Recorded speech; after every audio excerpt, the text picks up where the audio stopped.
All right, we are live here at Midwest Finishers 19 out of 10th Planet Lombard, just outside of Chicago. I'm Jeff Zeir, and I'm joined by John Pontarelli on the commentary.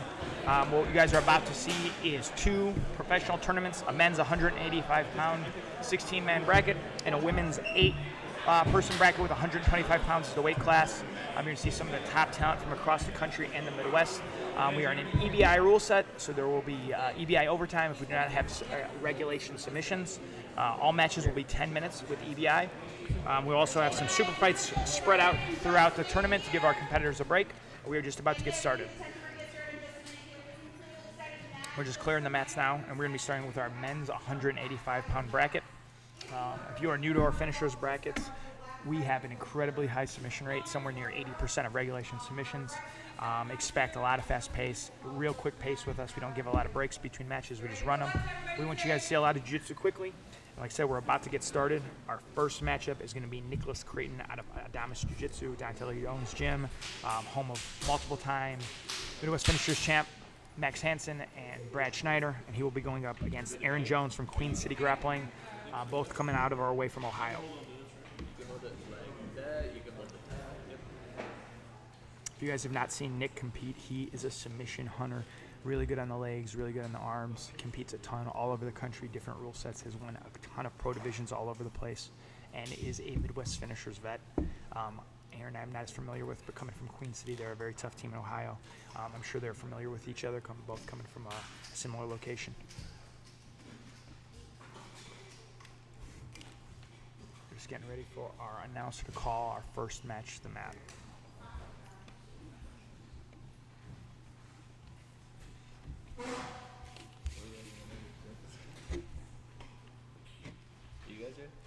Welcome to Midwest Finishers 19. The first match will be Nicholas Creighton versus Aaron Jones. Here we go. Here we go. Nick is in the black, Aaron is in the white. Yeah, like Jeff said, guys, this should be a really, really exciting first match to start off the 185 division. Yeah, our whole 185-pound division is going to be loaded with some very interesting style matchups. Nick, not surprisingly, pulling. Again, he is great on the legs, so expect to see him trying to elevate and get under Aaron. I'm sure Aaron, being familiar with Nick's game, is going to try to stay tight, kill those hips, try to avoid those leg entanglements and those lifts. But Nick is not a one-trick pony. He has some very dangerous back attacks and arm locks as well.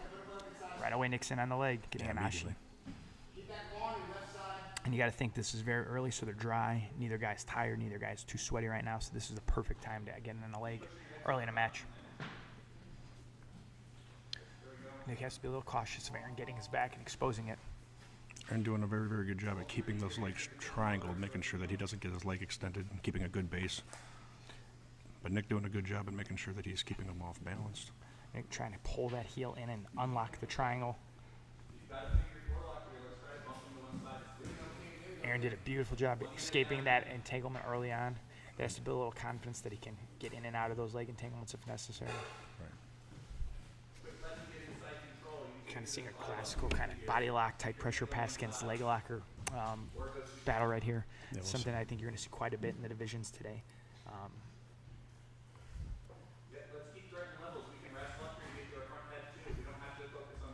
Nick trying to go for that leg again.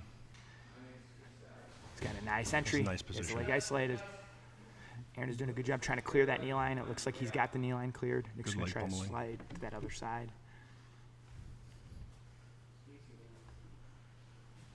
Aaron is free and coming up on top. There we go. All right, they reset. Let's see if Aaron decides to go for the body lock again. Yeah, after two entries by Nick, where he was able to get in the legs, unsuccessful with getting in there, you'll see if that's going to make Aaron change. And it does. It looks like he's standing a little bit more upright to try to create a little bit more space. He might be asking Nick kind of to come in so he can get this cross face he's looking for now. Sure. That's a great way to prevent the leg locker to get underneath if you can get that nice cross face to keep the head away from the body. Coach Brad Snyder asking Nick to look for some wrestle-ups as well, which I think is great advice. You don't want to be that one-trick pony to where Aaron can start just getting comfortable there and make him think about different things. Sure. This seems to be a very consistent position that both competitors are agreeing to. A very, very nice head and arm position here. just as we were saying, he decided to switch the strategy away from the legs. And now he gets a beautiful look on the neck. He may use this to sweep even if he doesn't get the finish. Coming on top, so we can see some of his top game. He gets good control. He transitions to the anaconda. Nice. Nick now has a really nice anaconda set. I think he's going to get this.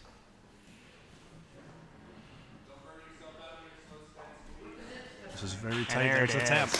Nicholas Creighton with the submission. Very nice anaconda finish right there. And like I said in the beginning, we have a very high sub rate at the show. Guys and girls come to fight, and we start the show off with the sub. I think we do almost every show. Again, keeping up with our general theme. Our next match, we have another 10th Planet regular, Matt Cantwell, South Reliant Jiu-Jitsu, against another Midwest Finishers vet, Brendan Berry of Magic BJJ. Both these guys have been on these mats many times, both experienced in these rule sets, so this should be a fun one. And I've trained with Matt a few times, and he is incredibly athletic. He's a successful MMA competitor as well, for those who aren't aware. And very tough guy. Very tough guy, to say the least. Next match, Matt Cantwell versus Brendan Berry. Matt in the all black, Brendan in the silver and black. They two look like big 185ers. Matt, I know for sure is, and Brendan does. They both look like they could easily be 205ers. They sure look like it. I expect to see a little bit more wrestling in this one than we did in our first match. I would not want to be underneath either of these guys, so I think they both feel the same way. Yeah, already keeping the match on the feet a little bit longer. Oh, Matt goes for a flying attack. triangle. Wow. Brandon does a really nice job defending it, but now Matt in on the legs uses it to wrestle up. Beautiful chaining of attacks and submissions. Good hip pressure. Good connection by Matt here.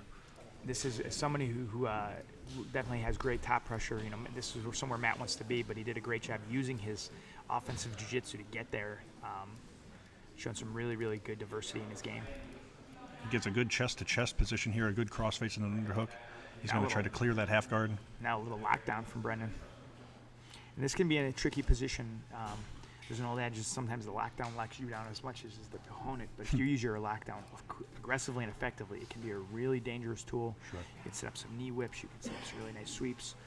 But Matt did a good job executing the clear of the lockdown and not getting to his knee cut position. With a grappler this big and strong on top, you really got to keep your frames in. Brendan doing a good job of getting to his knees, but it looks like Matt's got he abandons the head and arm position. That's a big, heavy guy with good wrestling on your head. That's going to be a tiring position. That's a tough one to deal with. Yeah, these are in a 10-minute match with 3 possible overtime rounds. Positions like front headlock are very, very effective ways to wear opponents out. He went for that little 10-finger guillotine and forced the roll from Brendan. Now he's in the north-south. Again, another really, really good position to wear opponents and isolate limbs out. That kind of swims inside, gets that body lock. Nice body lock position there. Very uncomfortable. It can be hard to breathe down there when your back is being elevated. And now he grabs the foot to take away the bridge possibility. Really seeing a lot of unique and kind of outside-the-box things from Matt. He's doing some really creative jiu-jitsu from top and bottom. He's always looked good on these mats, but he seems to look the best I've ever seen him personally on these mats right now. It's an interesting grab. Yeah, sometimes as a competitor, you do that. Like, it's a good way to a little neon face, neon neck action there. We do things like those grabbing the ankles. It's kind of even just to throw your opponent off. It's necessarily it might be a technique, but it's also a way just to make him think about what you're doing. Sure. So maybe make him make a mistake or react ways he doesn't want to. Now, traditional side control for Matt. Matt looking really good with the top control position here. Brendan trying to get his knee on the inside here. You can see Matt's head was posted on the ground as he elevated those hips into a tripod position. That is a very, very hard position to escape because on the bottom it feels like you can move your hips, but you just kind of hit a wall because you can't get that elevation. And the more you bridge, actually, the more you're going to be tiring yourself out.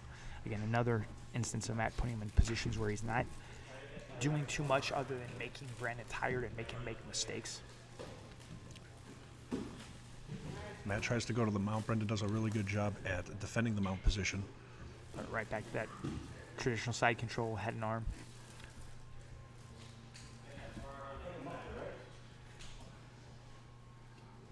A little muffle from the top now, and using that to set up an Americana. Brennan throws up the triangle from the bottom.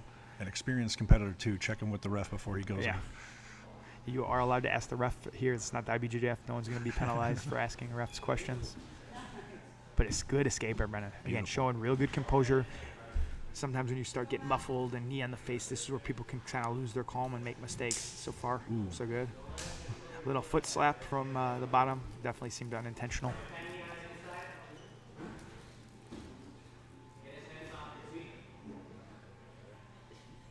Good flexibility showed by Brennan. Getting stacked and not even worried about the pressure on his head and feet.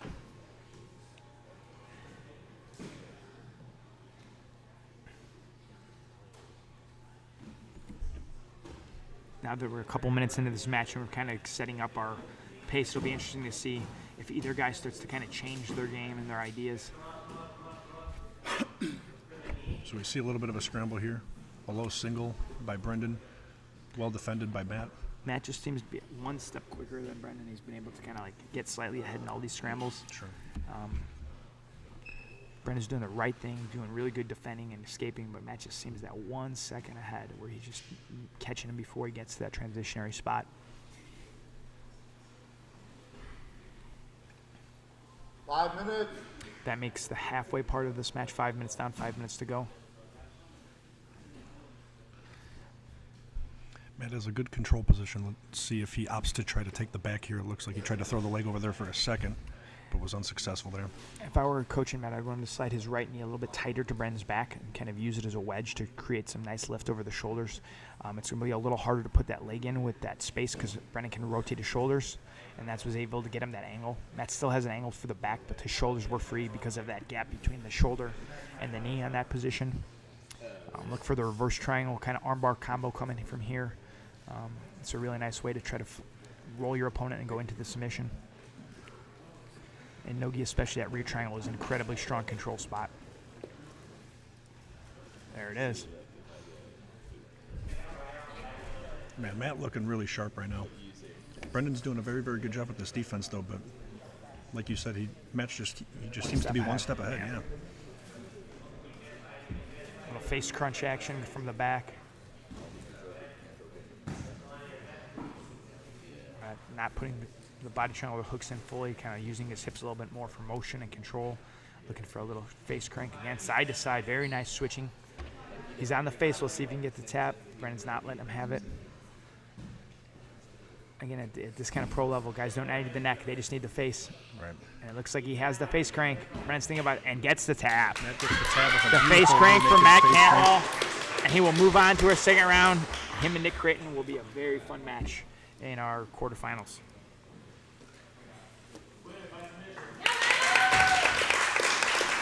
Very impressive performance. I'm going to jump out to coach one of my students, so I'll be right back. So next on the list we have Ramses Bergarin versus Jackson Bowie. Ramses is one of Jeff's students, so that's why he's stepping out for a quick moment to go ahead and corner him for a quick moment.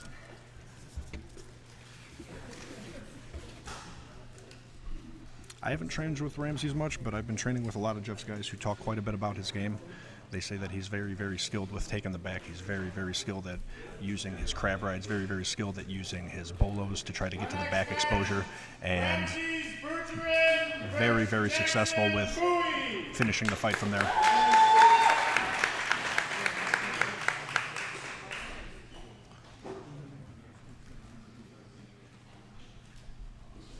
Looks like these two gentlemen are a little bit more true to the weight class, whereas the previous fights have been looking like the competitors have been doing a bit of a weight cut.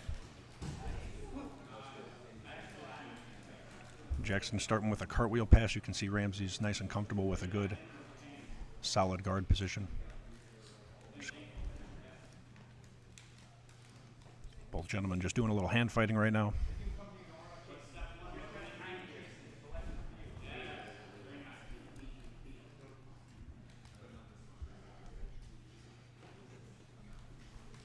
As we can see here, Jackson's most likely going to be trying to, try to play some outside passing. He's not going to let Ramses try to get to the legs, it looks like. He's going to be trying to control the ankles, maybe try to do a little perimetering. Ramses looks like he's trying to just stay comfortable with his open guard. He's most likely going to be trying to get some sort of a connection like so. He's immediately entering a Delahiva. You could see for a minute there he was trying to go for his Berimbolo. He closes his guard. And we'll see what both gentlemen opt to do from here.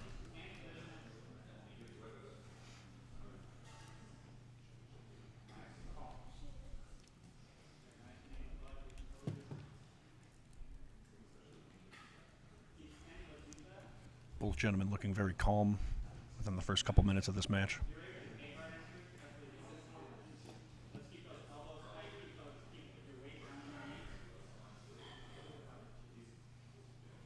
Jackson doing a really, really good job at just keeping some good pressure on that guard of Ramses, but Ramses actively trying to cut an angle, control a wrist.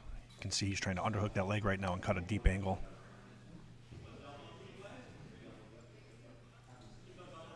Jackson doing a good job at keeping a nice V grip on his armpit. That's really making it difficult for Ramses to cut that angle.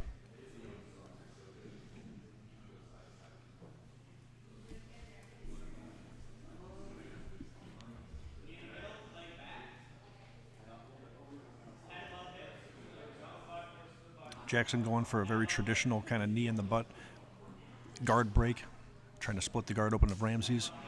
Ramses just looks like he's very comfortable here, just kind of waiting for an opportunity. All right, now it looks like Ramses is looking for some sort of a connection. He's doing an underhook on the leg again. You're going to see him try to cut an angle, maybe try to climb that guard a little bit higher. There we go.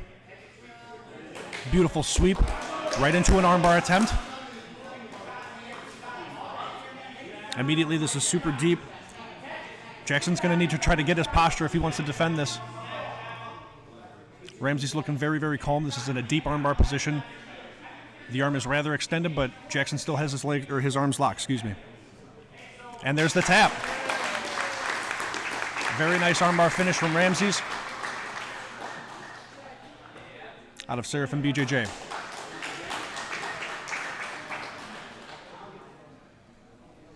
And that concludes our third match out of the 185 men's bracket.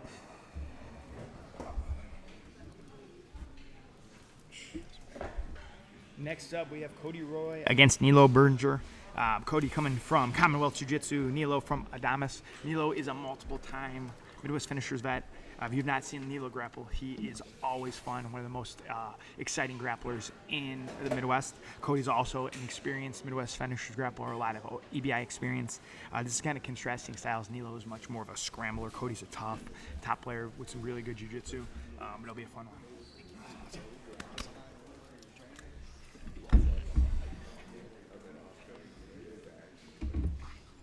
Just getting the mats ready. Our next match, Cody Roy versus Nilo Berger. Nilo coming out in the black and the green shorts, Cody in the black and white.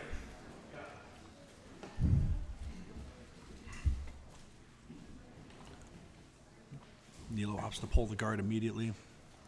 You can see submissions from anywhere from Nilo. He has some really, really big wins in this tournament. He's hitting some really high-level opponents, and has had some crazy matches, win or lose. Cody going in on the leg. Nice entry. Nilo does a good job. A little steam a lot coming. Again, anyone coming from Adamas Jiu-Jitsu, you know, is going to be super prepared.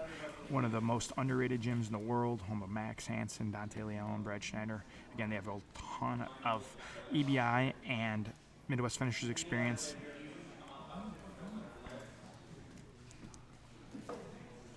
Nilo looking for some wrestle-ups. Cody doing a good job getting another bite on that leg. Cody really looking good with his legs today. And he gets the submission.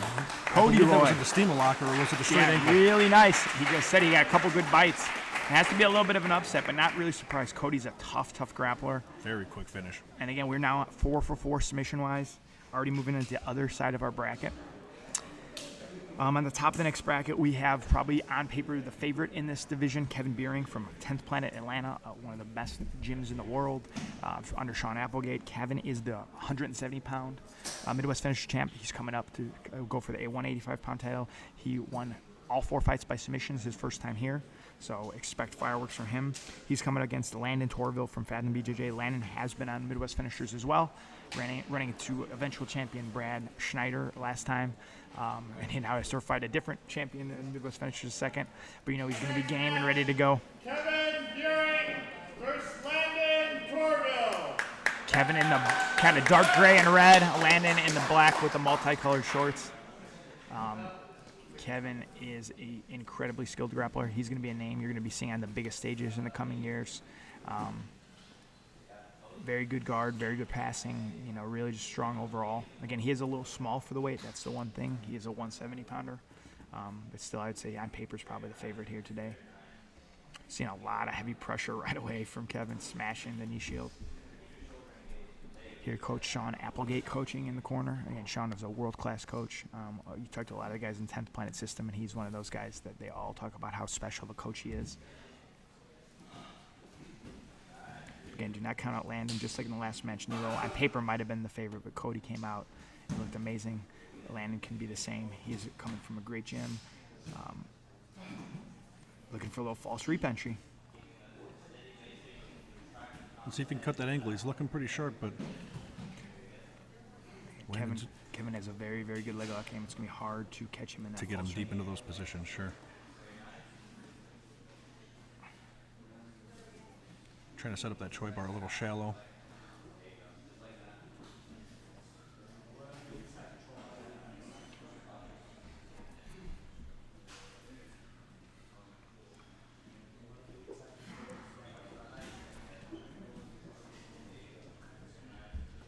Landon seems to be pretty comfortable playing his guard.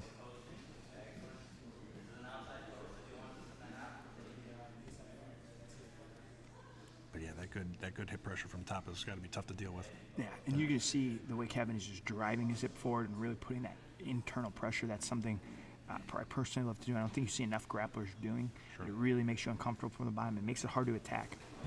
Landon with a nice bite on the neck, and he's going to use it to roll. Very, very nice. Uses it to sweep, then opts to pull his guard again. I don't actually think that's a bad strategy. If you watched Kevin last time, his guard is incredibly dangerous. A nice little Wing Chun pass there from Kevin. Obviously, you don't want him on top of you, but his guard is super dangerous. But now he's in a really, really good position to find that arm. Landon kind of going to a deep half to try to stop it, but with that inside position of the arm, Kevin is ahead for the arm bar. Opts to take the back. Beautiful transitions. Threading the submission on the arm to get to the back. And there's the submission. A quick tap off the back. And Kevin Buring shows why he is probably the favorite on paper. Moving on ahead. Very nice performance from both guys. But like Jeff said, Kevin really showing why he was the 170-pound champ.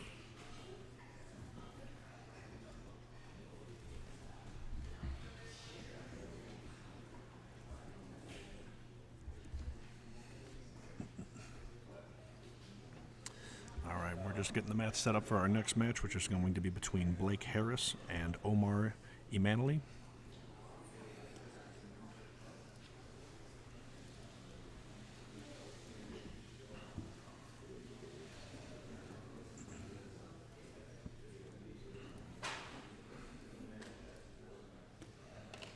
Our next match, Omar Imanoli versus Blake Harris. All right, ladies and gentlemen, we're getting started for our next 185 men's bracket match. Omar training out of the Cohen Brothers Gym, Blake Harris training out of 309 Jiu-Jitsu Academy. And here we get started. Again, another gentleman's agreement to agree to a passing and a guard playing position.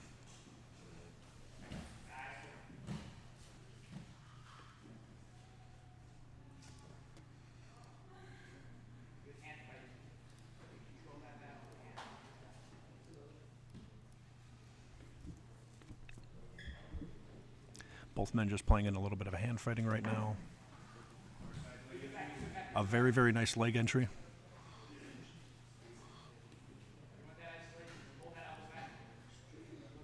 Looks like Blake is looking to isolate the right leg. He's got a nice outside ashi position. He's doing a good job at mitigating the extra. Looks like a counter ankle A counter straight ankle lock is a bit of an issue right now. But Omar is a little shallow.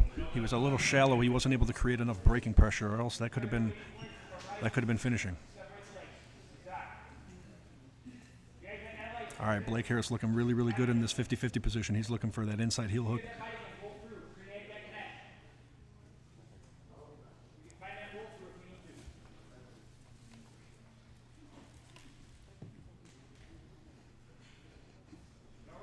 It's a little hard to see from this position. The competitors' backs are facing us. However, Blake is still attacking that 50-50 inside heel hook. Looks like Omar's doing a really, really good job at defending and staying calm, composed.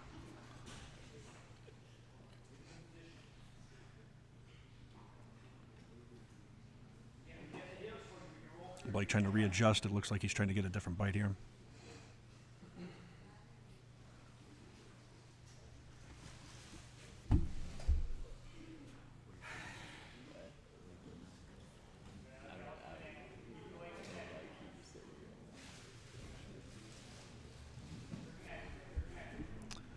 Blake switches over to a straight ankle grip as opposed to the heel hook. Omar again doing a good job at keeping his legs connected. Now it looks like we've got a counter heel hook inside attempt. We got a quick tap from Omar. He gets the counter 50-50 heel hook.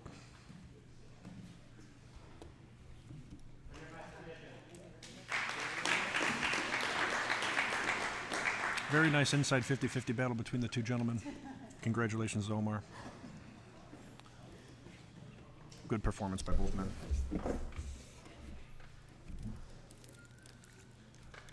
Next up, just moving right along, we have Jared Fetke from Sleeping Bear Jiu-Jitsu. Jared is a fun competitor to watch. Again, Midwest Finishers veteran going against a newcomer to our tournament, Zachary McLeod from 10th Planet St. Paul, who's a very active and skilled no-gi competitor.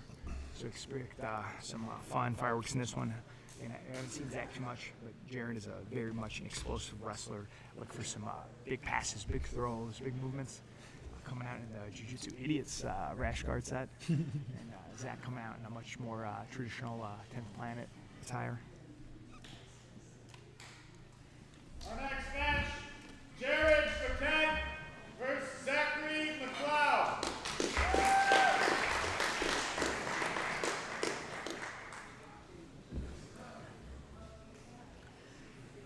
So here we go. So Jared in the black with yellow and green, Zach in the black and white. I'm expecting Zach to pull. I would not want to wrestle with Jared. You can see Immediately Jared, dealing with the wrestling of Jared. Yeah, Jared is a fun competitor to watch. Watch explosive movements. And again, he's the kind of competitor you better be on your toes for. He might jump over you. He might explode through. He might sit back for a leg. He might jump on the guillotine. You better be ready for anything with him. Interesting. Zachary opts to stand back up and continue the wrestling. You sometimes wonder if you know your opponent's a good wrestler. You're almost, especially in a no points tournament like we are in, if they're wanting to kind of create those scrambles, looking for the neck or an exposure on takedowns, especially if you don't really necessarily want to shoot yourself. That's a very good point. It could be a good strategy. If you wind up getting tossed and land with him on your back, not necessarily the best strategy, but Zach is obviously a very seasoned grappler, so he knows what he's doing up here. Yeah, he knows what he's getting into.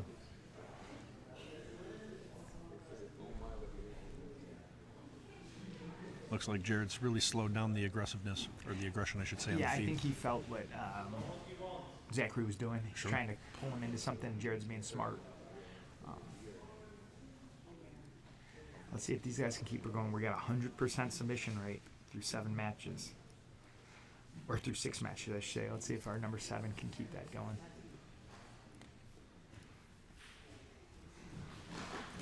Nice double There's the attempt. throws we're Beautiful talking lift. about. Nice takedown by Jared. And again, Zachary back up to the feet. Now this is for the listeners. This is something you got to think about. Those takedowns are awesome. We love to watch them, but again, we're not in a points tournament. So if you have 10 of those and they don't get to you to a submission, you're using a lot of energy. And in an EBI tournament, you sometimes want to have your opponent use a lot of energy. I would not want to get slammed 10 times to get to EBI overtime, but everyone has a different strategy coming in.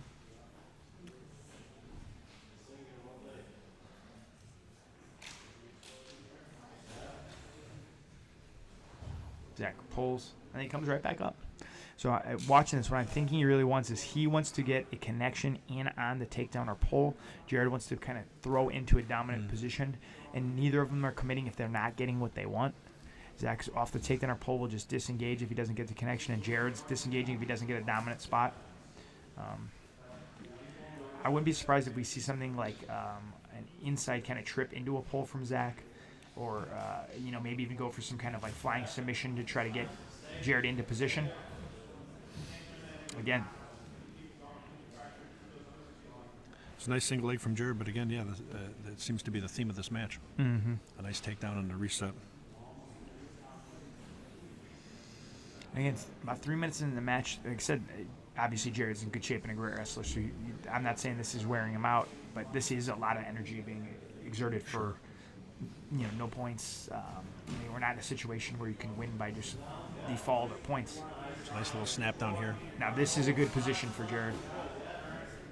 And again, really good job by Zachary with having a solid guard recovery and getting back to his feet. I am interested because, as I said, I think they're both looking for very specific things when they hit the floor. I'm wondering what those things are because, personally, if I'm getting to kind of that front headlock, open guard, and I'm going to be trying to put the pressure on pass, even if I know he has a really good guard, I'm going to kind of burn those legs out a little bit if we're going to go into the later rounds. And if I'm Zach, if I'm getting him there, I might stay there and try to get him to come in so I can connect as he's trying to pass.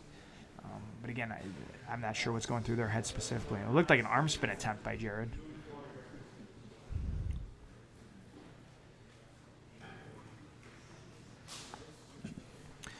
As I mentioned, Jared's coming out in the Jiu-Jitsu Idiots rash guard attire. If you guys don't know, Jiu-Jitsu Idiots is a local Chicago Midwest BJJ podcast you should check out. Have quite a few interesting guests on, including myself. If you want to hear some top grapplers in the Midwest talking about Jiu-Jitsu, it's a fun one. Russell and Greg are both great guys. Russell's actually in Jared's corner currently. He's a 10th Planet Chicago black belt.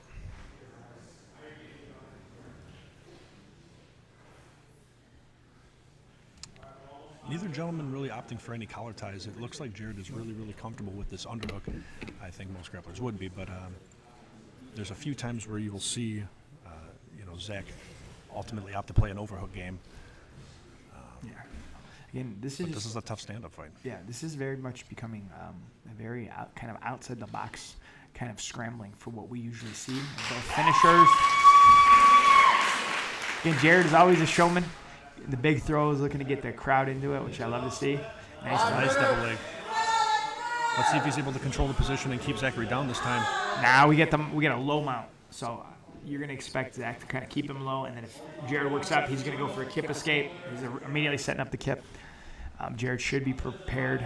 He should be kind of sitting back and pinching those knees to prevent the kip. If he stays low, this is working right into Zach's kip escape. And he may want this for a leg entry. Against a tough wrestler like him, sometimes the best option is letting him get on top so you can try to get underneath for the legs. A very kind of old school 10th Planet type of approach. I would not be surprised if that's what he's thinking about here. He is going to need to clear a little bit of the head pressure and start bumping those hips if he wants that. Yeah, Jared doing a really, really good job with the pressure on this top mount. That's looking very uncomfortable. But Zachary actively trying to... There he goes. He gets to his side. He's going to be trying to trap a leg. He's going to try to get himself out of this position. But, yeah, Jared's... It's a heavy, strong guy on top of you. Be a tough guy to get out from underneath, yeah. Yeah, definitely think he's going to be looking for a head and arm / a gift wrap, really putting some stress. Ooh, nice forearm across the face. Could be seeing maybe somebody go for a mother's milk from the top. I could be wrong, but I don't think we've ever had a smother tap in Midwest finishers. Now Jared getting some arm isolation, kind of a much stronger attacking mount than just kind of heavy on the head mount.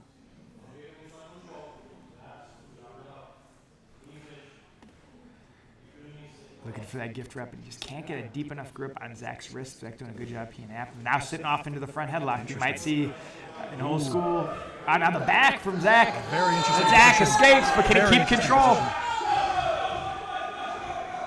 Fun scramble by both grapplers. Give a nice applause out of the room. That really showed what you were talking about earlier, Jeff, where Zachary was able to get that connection that he might have been looking for off of some of the things that Jared was doing, right? Yeah. Well, Got to a really deep back attempt position. Yeah, if you're going into a match with a grappler who you know has the wrestling and kind of explosive advantage, sometimes you're conceding some of the early positioning, so just so you can get into positions that you have a more frame of reference and can negate those abilities is a really smart strategy, especially again in sub only, where if you do get mounted, it doesn't really matter as long as you get out, don't get subbed, not a big deal. Nice throw, but using it to take the back is Zach. A beautiful judo throw attempt. And then Jared comes out. He might try to spin into the armbar. Kimura. Really doing fun a very, scramble. very good job at defending the back attempt by Zachary. And Zachary defending the turtle position here. Let's see if Jared's able to make anything from this control position that he's been able to get again. Now, strategically, this is going to be an interesting choice by Jared. There's 2 minutes left. He's in a very good position we can work towards the back, but the amount of energy necessary to control and get to the back and finish in these last two, when you know you have an overtime looming, Goes for the lateral. It goes to the lateral, a nice little suplex. Again, not really too worried about getting the hooks in by any points, by any loss of points, by any sort of situation like that. But I really don't think that Jared wants the back in the first place. I think that he wants to stay on top. Yeah, but again, this is where you got to kind of really make a choice. Are you going to try to finish? Sure. Or are you going to try to hold? Right.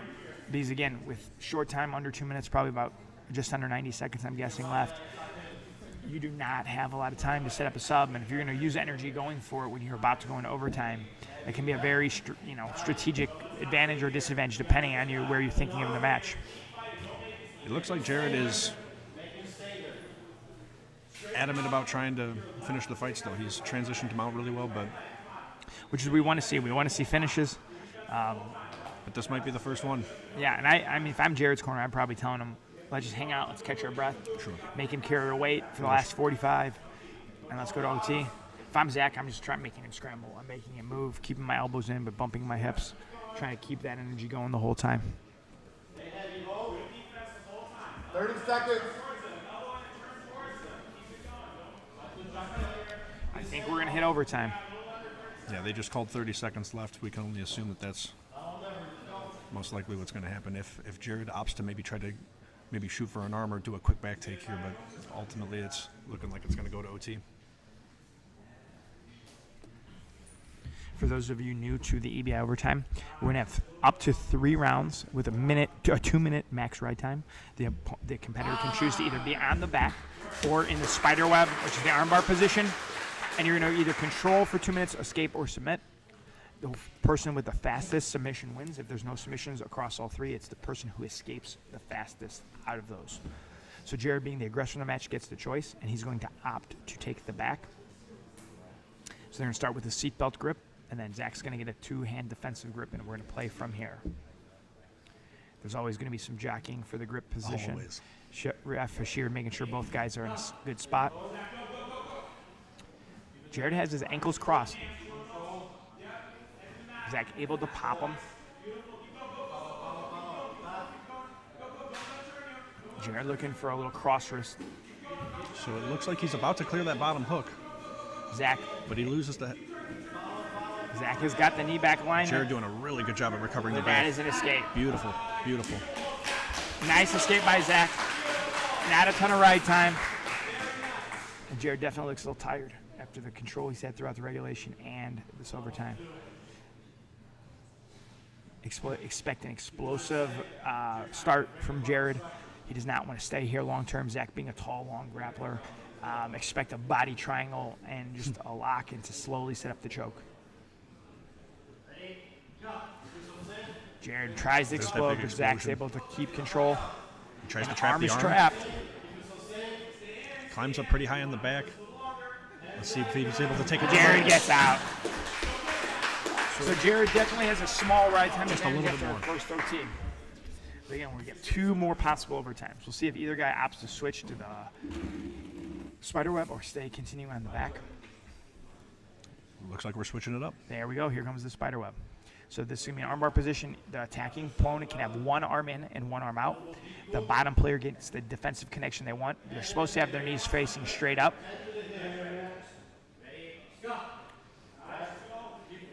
We start the top of round 2 here. Zach gets the step over. From our angle, it's hard to see where his arm is, but he definitely looks still in trouble.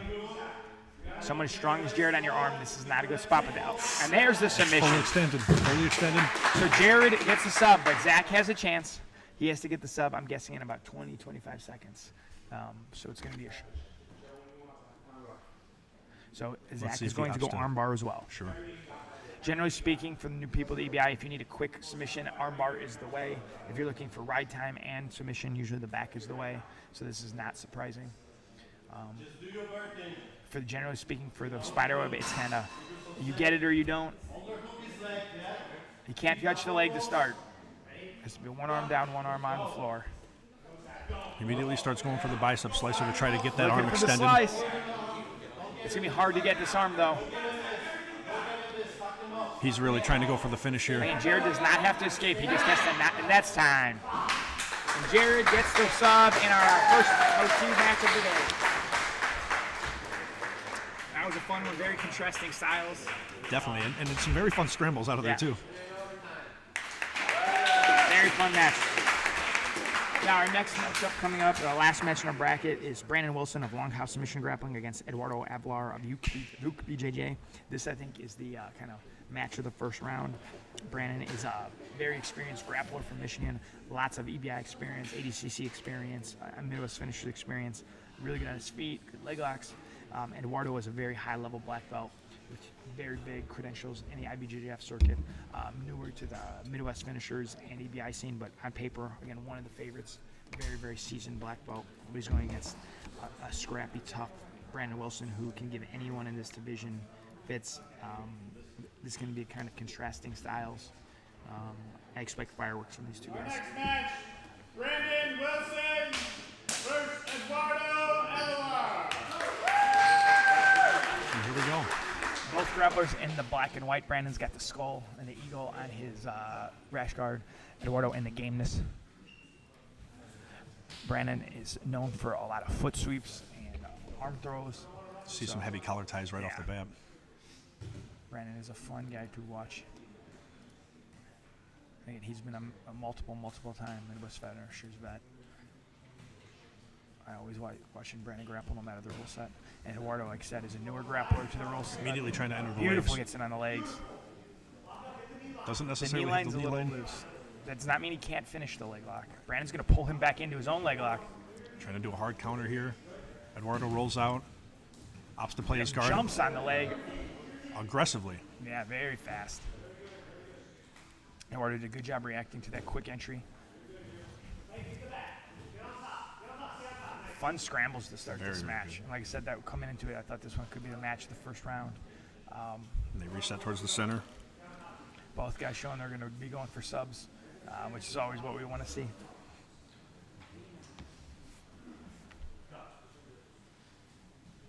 Yeah, both guys having shallow submission attempts already. And we're now going for a little pass style. Nice passing right away from Eduardo. Beautiful pass. Gets around that half guard very, very smoothly. Eduardo has a nice crossface underhook position here. He's trying to deal with those frames. Yeah, Brandon doing a very kind of classical, no-gi sub-only kind of defense where I think you can see that guard pass a little bit, not use a lot of energy to get to a safe defensive position, as opposed to really resisting the pass and using a lot of energy. Because again, with no points on the board, while you don't want to get past, it's not the end of the world. Eduardo now with this really tight mount transition. Deep mount position. And this is where you see that elite black belt control and pressure. But as I say, Beautiful Brandon sweep. with a beautiful kip to get on top.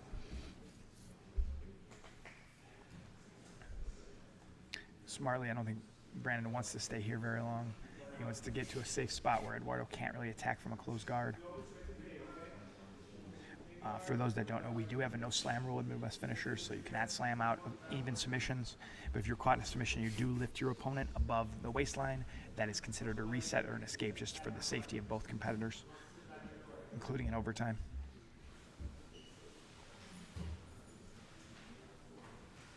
We saw Eduardo with some really nice passing when he was on top. We'll see if Brandon can recreate that as well. Nice little wing chun Wing chun attempt. pass again. Yeah, we're seeing that a lot in competition nowadays. Yeah, it's become a real standard when you're chaining your no-gi knee cuts with that wing chun.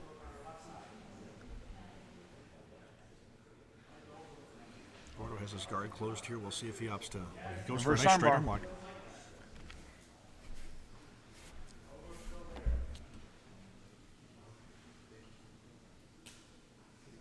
Eduardo really digging that right arm in to try to get the arm again, and I think it's a smart strategy. Interesting. Brandon being just basically trying to take that away by picking Eduardo up. It's very hard to play those type of submissions when your opponent's standing. Brandon has his right arm across the hip to put pressure inside. This makes it hard for Eduardo to kind of jump down into a body lock, single, or some of the traditional attacks where your opponent stands up in your close guard. Very smart by Brandon. He's going to pummel arms inside. Brandon doing a really good job with that guard break. Yeah, I would not be surprised if Brandon sits back for a leg, especially as tough as Eduardo's guard looks for. You know, using that ability to attack the legs is a smart one.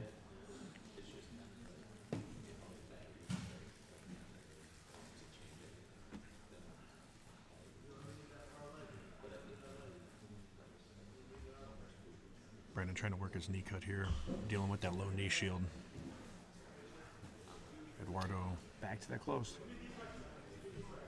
recovers, and it seems to be, the position that he's most comfortable with is his guard. But Well, if you know you have a tough grappler on top like Brandon, who's very strong, very athletic, and has good legs, closes a position, you can negate some of those natural gifts in those positions. this is interesting. The third time that this has happened.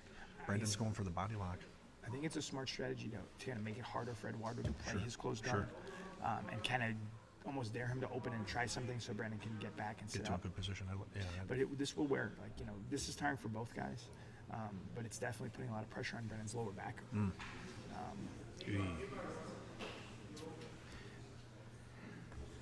Asher Darmo in Eduardo's corner calling for the K guard.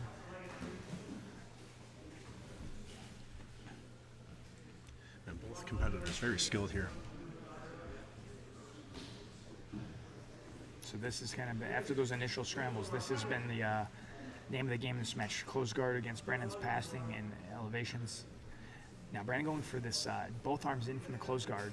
This can be dangerous as you can get your neck exposed, but Brandon does a good job creating the space and opening. We're halfway through. Both guys have had really nice moments in this match after those initial scrambles. Eduardo gets a leg isolation. He might be able to get that leg. Brandon's going to do a good job rolling to try to attack on his own leg locks.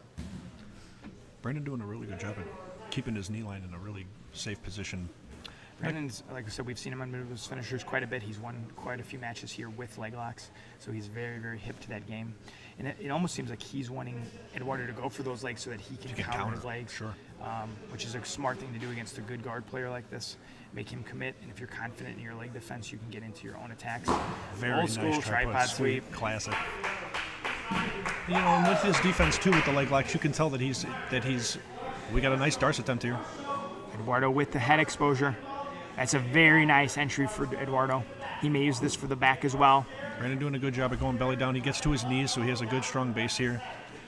He's got his arm and his elbow in a good position, so that choke isn't as effective, but he's still going to have to deal with that half Nelson, or that power half. The hands are coming together. Eduardo's right hand is touching his bicep. Brandon's fighting the opposite hand to try to not let those hands connect. This is a very tiring position for Brandon, though. It's really weighing on his back and his head.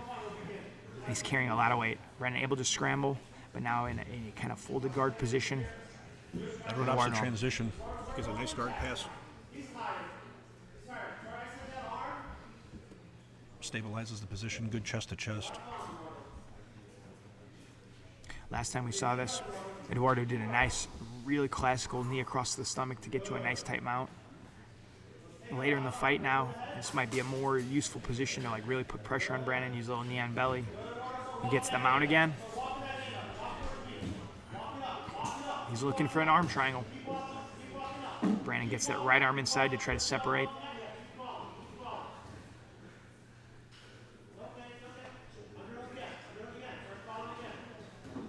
Brandon does a good job escaping. Framing on those hips, really, really creating some good space. But Edward doing a really, really good job about getting right back to a beautiful passing attempt. Yeah, he didn't let the roll happen this time. He gave up the mount to keep his position, which is obviously a great strategy, especially as Brandon might be a little bit more tired as we're later in the match. That explosiveness starts to wane slightly.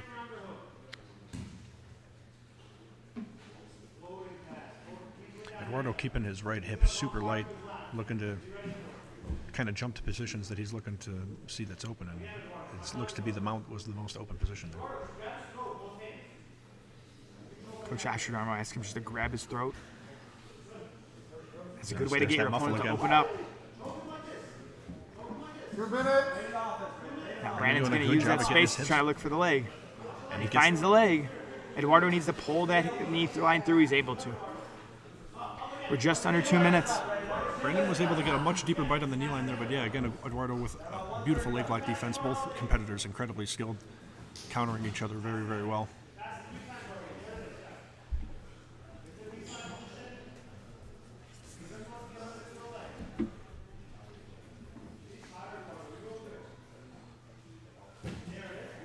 Nice side-to-side movement by Eduardo to start creating those angles.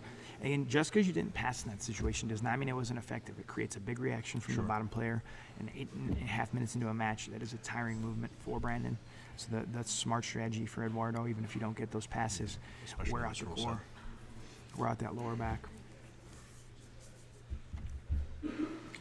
This becomes where a strategic mindset can become important. Brandon is very experienced in this rule set. He knows we're getting close to overtime. He may just want to be putting him in positions where he has time to hang out before overtime. Eduardo looks to be trying to go for this head and arm. He may have it. He has a bite on the neck. Brandon doing a good job walking away and trying to take pressure off, but his head is still caught inside. Beautiful defense by Brandon. Respect the leg left. Right back into the leg again. He's really, really deep. He actually has the line. best bite on the foot I've seen this entire match. Let's see. Ooh, he puts the foot on the hip. He should be able to generate a lot of leverage here. Eduardo looks relaxed. But he looks very little wins. 30 seconds. This could be the match right here. The foot has slipped. I think Brandon just kind of relaxed and realized he lost it. He's just going to keep his legs connected and probably relax unless Eduardo leaves his leg there. Brandon goes for an inside heel hook. It's a legit threat. But there may not be a lot of time left to get time left. Brandon just kind of relaxing there, realizing we're about to go to OT. Smart by Eduardo coming out. Smart by the end. Smart by the end. So here we go, OT. They're giving Eduardo the choice as he was obviously dominant as that match went on. Excuse you. Eduardo going for the back. Again, first time seeing Eduardo under EBI rules. From his grappling pedigree and from what we've seen, I expect nothing more than really, really good back control. He's looked great technically in this match. Very impressed by his jiu-jitsu.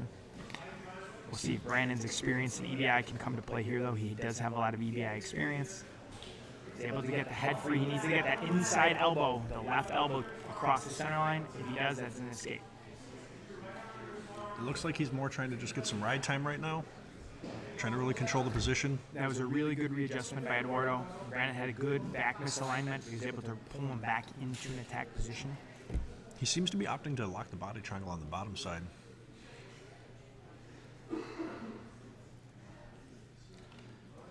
The battle's really going on with the hand fight here, and Brandon gets the escape. So a good amount of ride time for Eduardo, not like a full ride, but probably 45 seconds. A good build. Now we'll see if Brandon does look pretty tired. We'll see if he has a lot of gas left for our overtimes. And it looks like he's going to go spiderweb.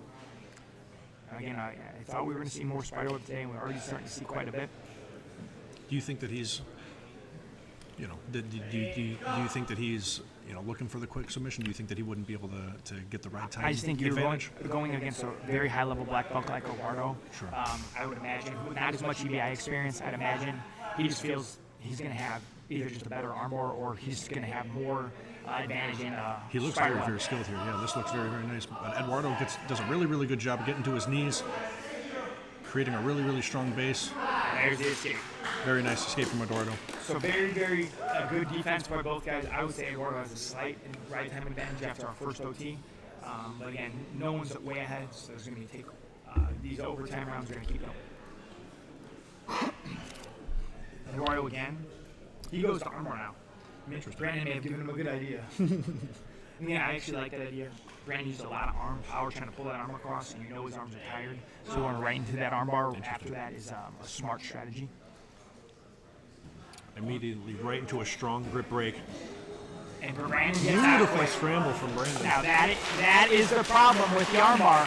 Brandon being an experienced EBI guy, he was able to pull that armbar quickly and has a very, very short ride time, maybe 10 seconds, maybe not even. So if Brandon gets a good ride this round, he is now going to be ahead in that sequence. Yeah, that was beautiful awareness. That was fully extended. He was able to get out of that position. Opts for the armbar again. He may get the arm here. He gets the separation, but Eduardo's able to reconnect. And there's the escape.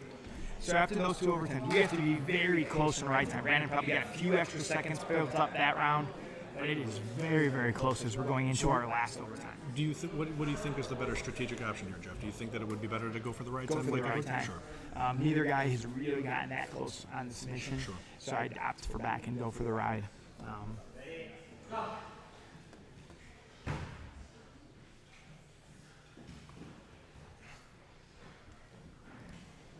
The body triangle does get locked, gets to the bottom side, which in the old days was kind of considered bad, but in a kind of modern rule set and with better grapplers, this can sometimes actually be harder to escape. It really wedges that hip. It's hard to get the rotation that you generally want. Eduardo now has a really good position to take time and build that ride time against Brandon while Brandon's having a hand fight and get away. You see him reaching his hands down to try to unlock because he knows he's at a bad hip angle. If I'm Eduardo, I'm just kind of content to, kill an extra 10, 20 seconds here.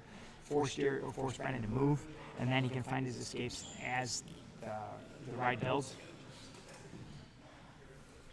Brandon being very active with trying to get rid of this body triangle, but Eduardo doing just a really, really good job at keeping him where he wants to be. Brandon needs to get that left knee under Eduardo's foot to start elevating so he can start rotating through. With that foot under, it's a very hard position. Now, this is a better angle for Brandon. He needs to go to his belly and then circle his right leg back and circle it back over to get inside of the knee connection. Again, easier said than done against the world-class grappler like Eduardo, who knows what's going on. But you have to attack that foot to try to start separating the body triangle. If not, Eduardo can just keep the pressure on and you ride for this whole round. Which at this point, I think is could quite possibly be what's going to happen. At this point now, I would think Brandon's going to go for the arm one more time because he may not be able to even ride out Eduardo. Even if you were to get the full 2 minutes, right? So I think you're going to see basically an all or nothing go for a submission for Brandon coming out when he gets into his chance. And again, Eduardo, even if he gets a submission here, Brandon will have a chance to go. Again, since it's the top of the overtime round, the bottom player always gets that chance to come back.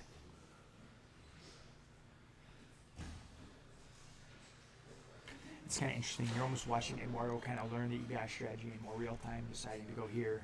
In the first 2 rounds, he really went for subs, and this time he's really smart. And there's a full 2-minute ride. So Brandon's going to probably need a sub. A full ride may just even it out, but if I were Brandon, especially being this tired, I'd go for the finish here. Yeah, I think you're right. I don't know the number exactly, but my guess would be is that if he had the full 2-minute ride time, that it still wouldn't add up to the control time that Eduardo has. But he's looked good with his armbar attempts. He likes the armbar. And he gets the arm. Wow. And Eduardo pulls out. Beautiful defense, man. This is what a one fight. of the best very, attempts. very fun. Great like I said, fight. when I saw this on the schedule, I thought this would be a fun match. It lived up to it. But Eduardo Alvalar will be moving on into our semis after a war with Brandon Wilson. Great fight by both gentlemen. So now we're going to have a super fight, and then we're going to start our women's bracket. Our super fight will be Cooper Hassel from Pedigo Submission Fighting against Andre Brown from 3D Martial Arts.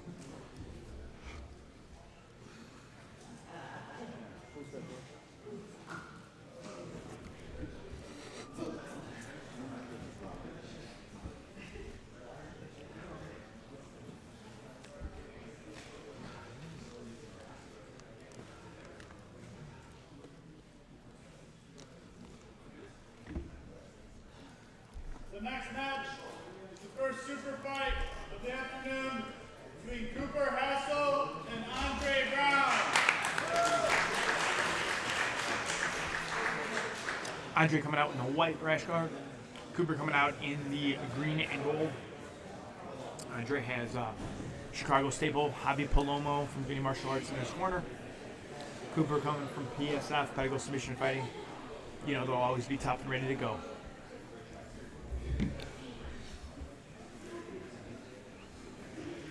Super fights always generally have a little bit more potential to have some excitement to them just because this is the only match that these gentlemen have to do today, and they're not going to reserve anything. They're going to leave it all out on the mat.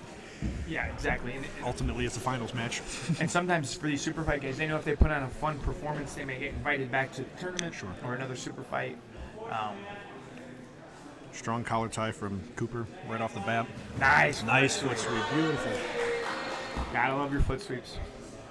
There's something just so satisfying about hitting a beautiful foot sweep. It's got to be the epitome of like judo or jiu-jitsu, effortless, and you put them on the back. Cooper in a really good passing position. Right off the bat, putting a lot of pressure on. Good use of that butterfly half from Andre to keep that off balance, but that head and arm is tight.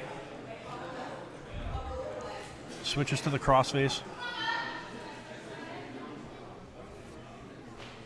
And they're trying to doing a very, very good job in getting his frames back on the inside.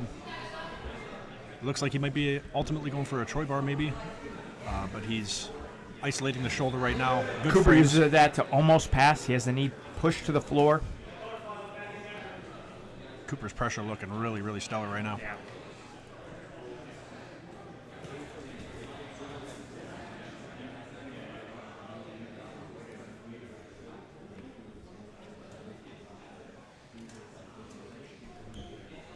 A little bit of lull in the action here. Sometimes, especially for the first timers on like a bigger show like this, they have that really, really tense, nervous energy to start, and then they kind of relax and kind of get into the game a little bit. Sure. We've seen that a lot over the years where the first 30, 40 seconds become really crazy, and then they kind of settle in and realize they're just doing the same jiu-jitsu they always do. Cooper in a nice position to do knee cuts. Kind of jumps through the guard. Interesting pass Rallying attempt on the here. neck. Right into a head and arm attempt.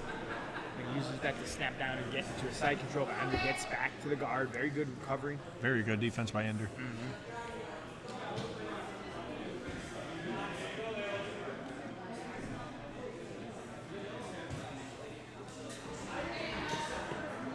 Ender using a bit of a bullet. Ooh, there's an outside heel hook finish.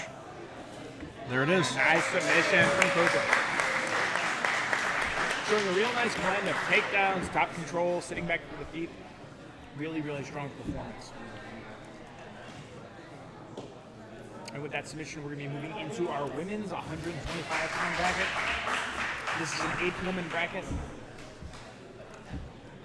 Same rules as men's bracket, 10-minute rounds, 3 overtimes if needed. The big chain and the cash on the line.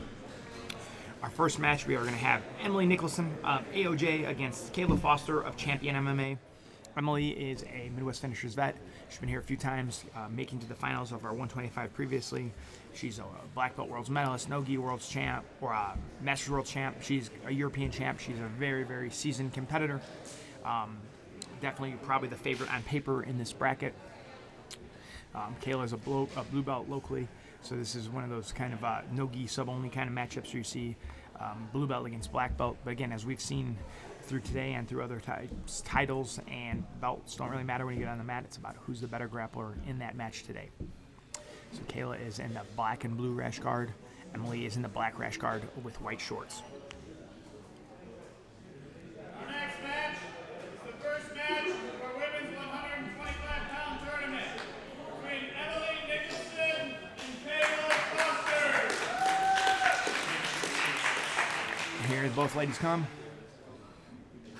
Emily, like I said, has a lot of credentials. Expect a fast pace. Emily comes to fight, always looking for subs, always looking for back kicks. Here we go.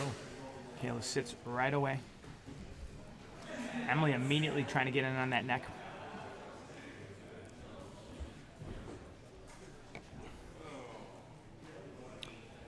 I can see the chin strap, and you can see Kayla's face starting to get turned red. That chin strap is putting some real pressure, and she had to go off the sweep and come back and grab the hand to relieve some of that pressure. Emily doing a good job at trying to clear that knee.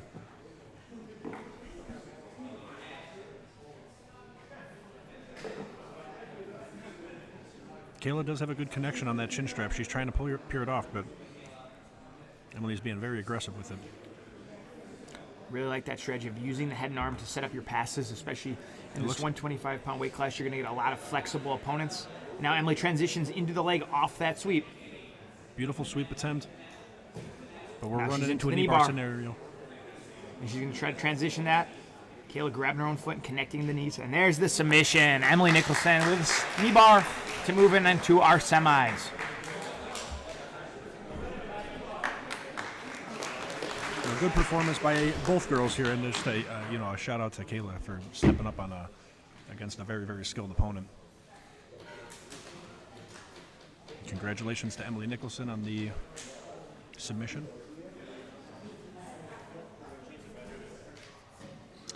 Alrighty, and Jeff Serafin taking a step away from the broadcast booth for a short moment to coach, or I should say corner, Melanie Iverson, who is going to be the next 125 competitor in the women's female bracket. She'll be going up against Kaina Sison. I hope I'm pronouncing that correctly. Melanie Iverson's out of Serafin BJJ, obviously, and Kaina is going to be fighting out of Dreadnought Martial Arts and 10th Planet Grand Rapids. Trained with Mel quite a bit. She's a very, very physical competitor, very, very aggressive competitor. So I'm expecting her to come out with that type of perspective, a little bit of aggression, try to take control of the pace right off the bat.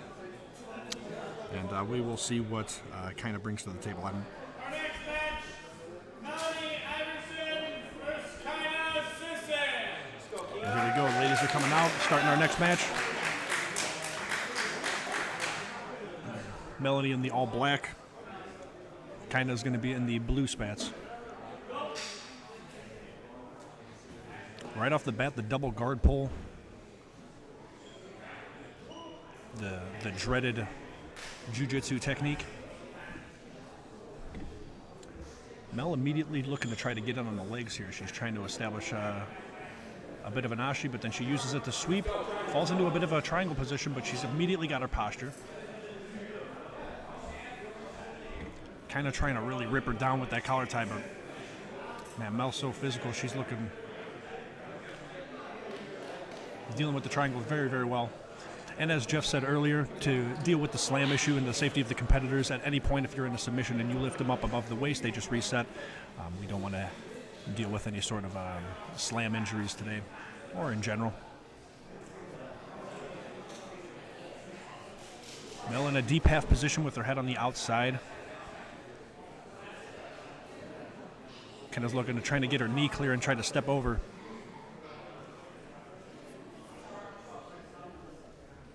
Mel might opt to come up on top with this deep half position.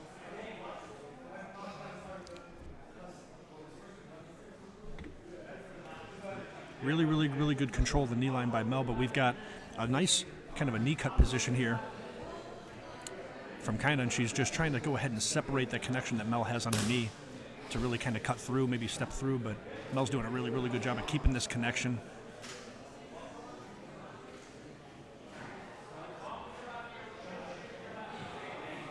Mel does a really, really good job of getting to her knees, but kind of keeping a good, strong base. She's getting that knee line out. She could potentially turn out.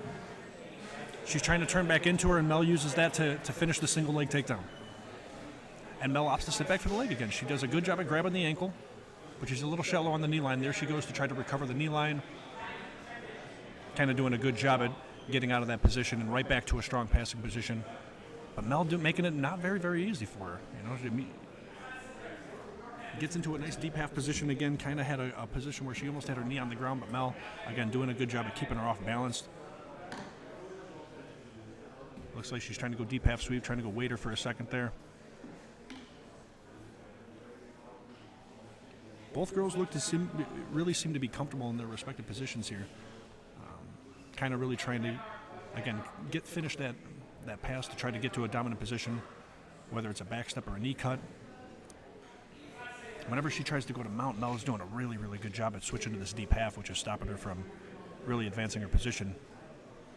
Mel going for that deep half sweep again with the double underhooks.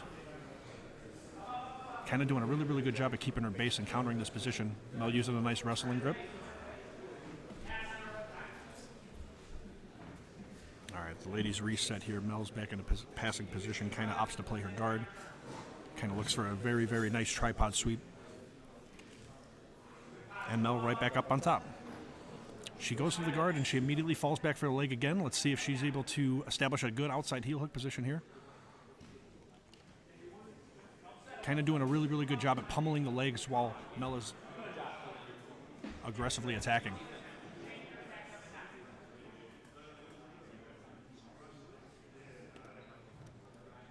Kind of feeling her out, reaching for a few things, seeing what she can get.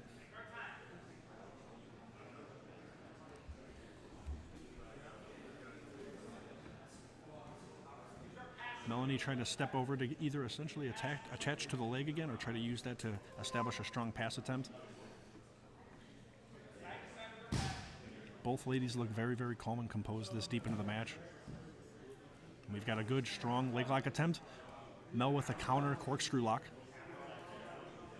Kind of doing a good job defending and establishing a good, strong passing position again. But a similar theme in the match. Mel almost went to the deep half, but we're back into a kind of half guard knee shield here position.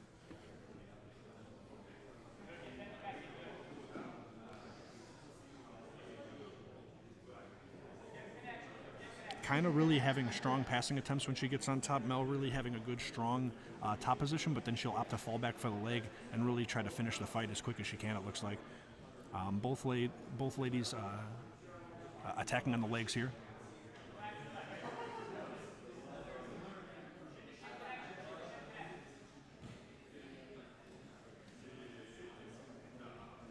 Mel uses the butterfly hook to monitor the distance while Kayla kind of steps over a little bit. And we're going to see potentially some passing attempts this time from Mel. Another tripod attempt from Kaina there that was very, very nice. And it looks like Mel looks like she's going for an Estima. She's got to watch out for that tripod sweep.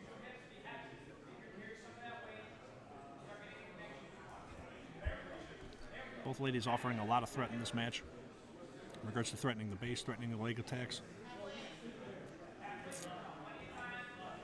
Kind of really, really looking for that tripod sweep, but Mel's really slick to it. She's doing a good job with a wide base, good heavy hips.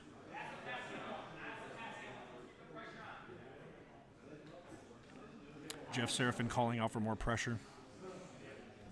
If you're familiar with Serafin BJJ, he is notorious for the pressure. His logo is a sloth because he likes to promote the sloth-style jiu-jitsu, that slow, heavy, crippling pressure that he likes to put on people.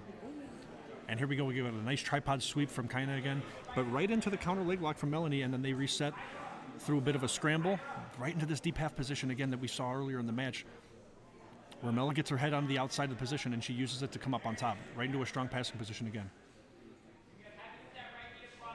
Now it looks like she's opted to gravitate away from the leg attacks. Immediately when she was getting into her passing positions earlier, she was immediately going for her legs. But it looks like she's trying to go back to the pressure, the good old Serafin BJJ pressure.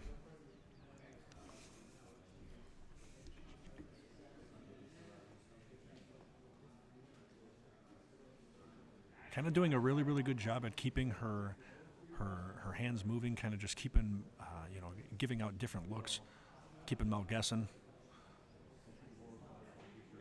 She does a good job there at establishing connection. Mel with a really, really good strong pass attempt. A good recovery by Kaina there, excuse me.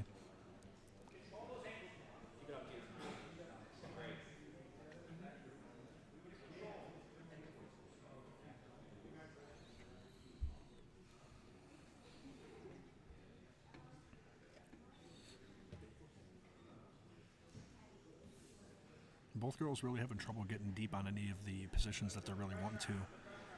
Mel, when she gets deep on her passing attempts, there's a good sweep from Kaina there, a good old classic dummy sweep.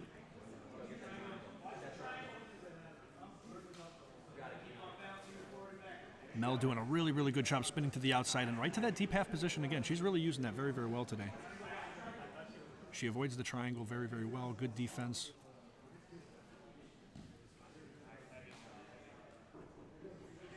Kind of looking really, really comfortable with her leg lock defense whenever Mel falls back for him.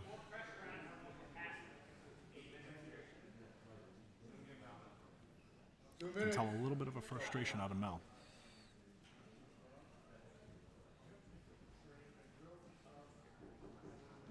Struggling to pass Kaina's guard here.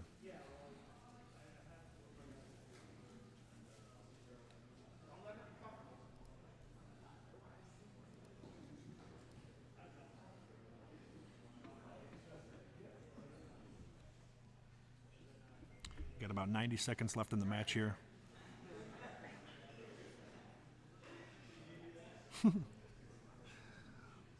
Get a little bit of a reaction out of both the competitors there. 30 seconds. No, minute left.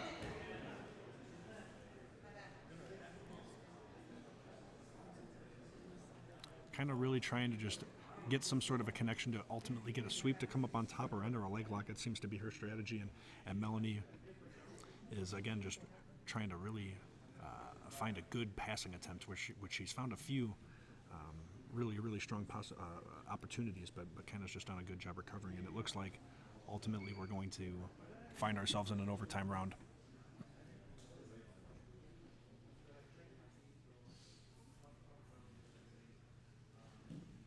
A very nice pass attempt from Mel. This might be the deepest one yet from her. But again, a very good job at kind of recovering. She goes with that high leg recovery, and she's able to really manage the distance with those tools of hers.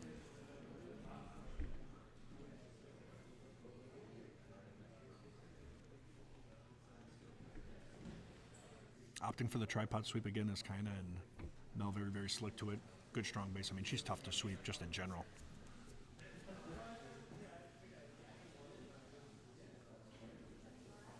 Mel trying to isolate the leg right at the end here. She looks like she's trying to go for some sort of a straight ankle or a heel hook, but again, kind of very slick to it. And there's our time right at the end of the match. I believe that they're going to give it to Mel for the choice because of her her control of the match. I was off.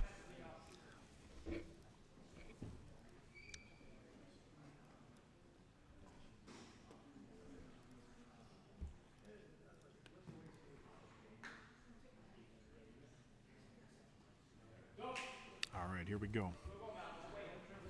Kind of opts the back. Mel is immediately trying to explode out. She's got her back to the match. She's turning in. That's an escape. That's an escape. Mel with a quick escape.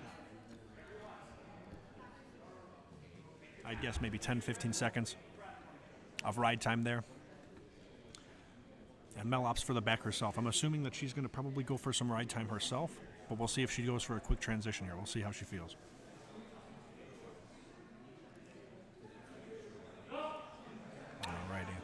Kind of immediately 2-on-1 on that choking hand.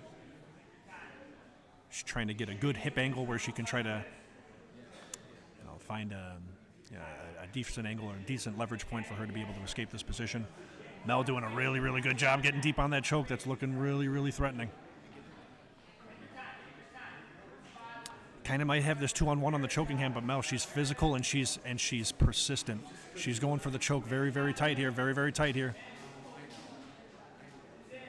Very good job by Kaina's defense. Her composure in that position. Mel going for a little bit of a face crank this time. She's probably going to pull that arm back, try to go palm to palm. Kind of doing a great job at controlling the wrists, making it very difficult for Mel to kind of create the threat that she's looking for in this position. Mel doing a great job at controlling the hips. You can tell that she's hooking the legs very well. She's got a good connection with the chest to back.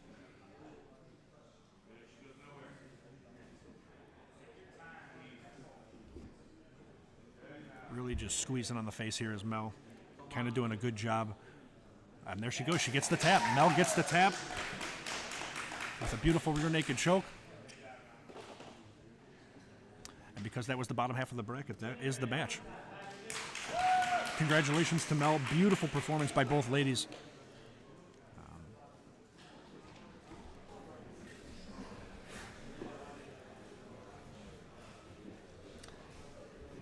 And we will welcome back Jeff Serafin to the broadcast booth.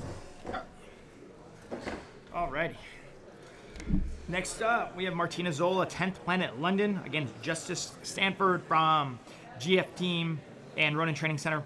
Martina has been here before, so is Justice, two very experienced competitors. Martina is a brown belt, Justice a purple belt. Again, very experienced competitors. Martina has a lot of EBI and sub-only experience.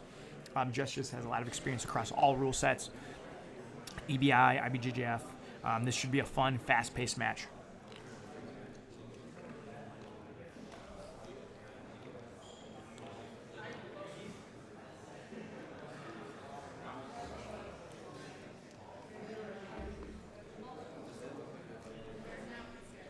Martina will be in the black and white, Justice in the black and red as they are about to take the mat. Martina Zola versus Justice Stanford.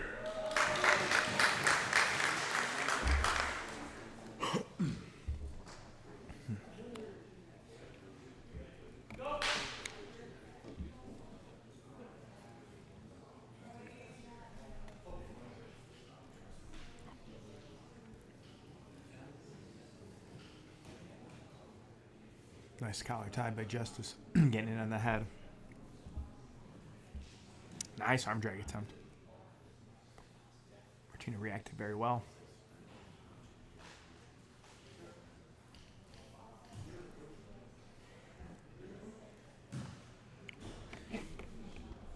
Sometimes in the smaller weight divisions you don't get much wrestling, but this match both ladies look like they want to get into the top position.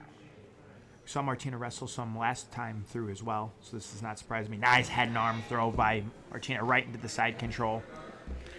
Some strong judo right there. She now has Justice flat in the side control, just going to get those arms inside, framing the hips and the head. Just trying to get on the hip. If I remember correctly, Martina liked arm attacks from our last time here, so I wouldn't be surprised to see her load up an arm bar or Kimura from this north-south position.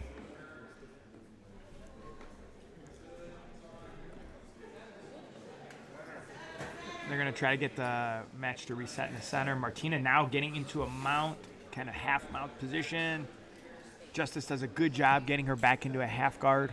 Martina staying heavy throughout this whole process. Martina trying to peel with that right leg to try to get back into the mount, but Justice doing a good job. We're kind of precariously close to the wall right now. In our rule set, the wall is not in play. You can't use it as a tool. We'll reset when they get to a position where the ref feels they need to or they have to reset. I feel this is probably a good position to recenter them. Especially with a lull in the action. Yeah, they're in a tight. They're both working, but it's not a position that we can't recreate equally. Sure. But as we said, Martina's now really wedging that foot in, and she's almost in. Boom. Proves us wrong. She opts to take the back, pulling us away from the wall, so we won't have to reset. And she does get the hook. So she's on the back. Nice job lifting Justice's head to try to get that better angle to get her head underneath to stabilize her back position. Really nice by Martina.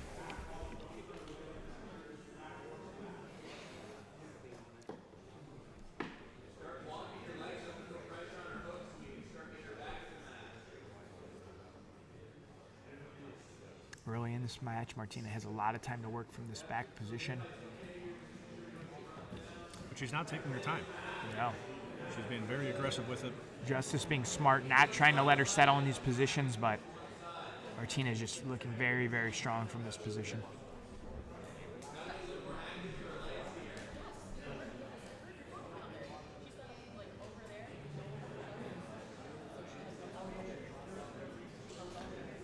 We'll see if Justice can switch this up. She's reaching down to the foot, which can be a very dangerous thing to do. You can leave your arms and neck open when one of your hands is down by the foot. But sometimes it's the best way to start creating a little bit of a scramble there. Martina now gets an angle on the choke. From our angle, it's very hard to see, but it looks like it might be under. They're going to have to reset them in just a second.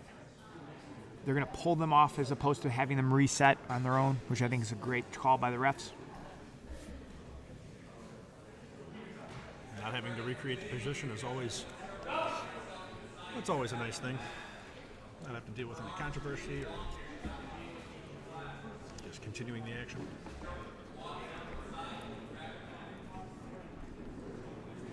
And Martina really showing her experience and her back control in this position here. Just doing a good job of just surviving, making Martina work to improve. Martina is just keeping from one kind of control to the next. And now she has a gift wrap set up. I would not be surprised to see if we see an armbar coming.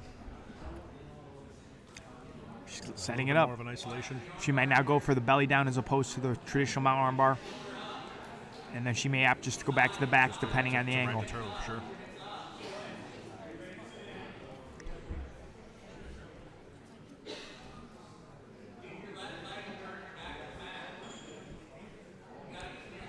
Martina a little high, kind of starting to come up to the shoulders as opposed to the hips. But this might be where she opts to come out over the top for a back armbar or triangle.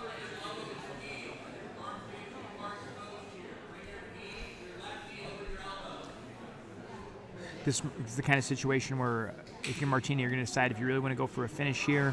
Again, there's not a point situation. It's not like if you get rolled, you're going to give up points. And this may be the best angle to really get the finish. Starting to climb real high on Justice. We're just about halfway through the match here. 5 minutes left of the time. Martina starts to climb back on top, more of a traditional back position, but she's still a little high. There's a little bit of a gap, and so she's looking. It looks like she's definitely looking for the arm transition. Here it comes.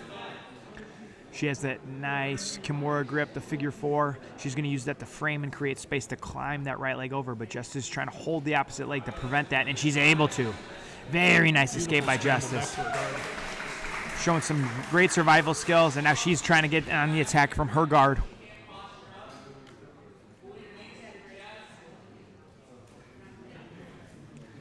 Martina disengages that closed guard, now looking to pass. We're going to do some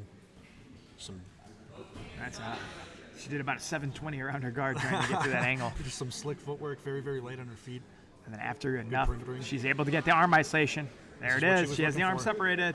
Justice trying to come through. She's able to She does a roll. really, really good job Martina rolling goes through, with it, readjusts.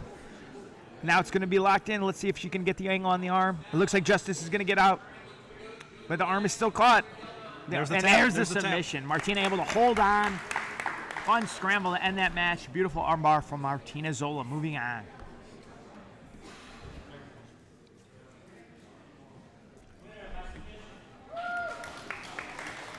Yeah, just to highlight a couple of skill sets, but like you said, Jeff, her survivability was fantastic. I mean, Yeah. she just would not let her get finished, but yeah, the Over enough absolute time, yeah.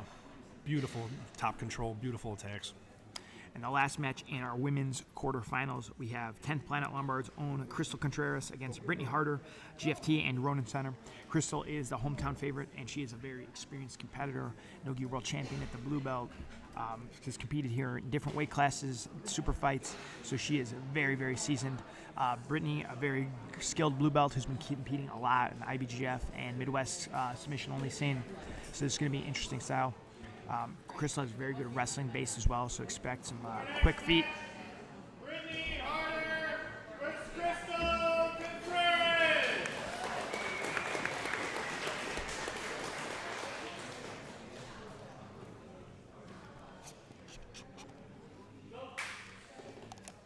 All right, and here we go to start off our last.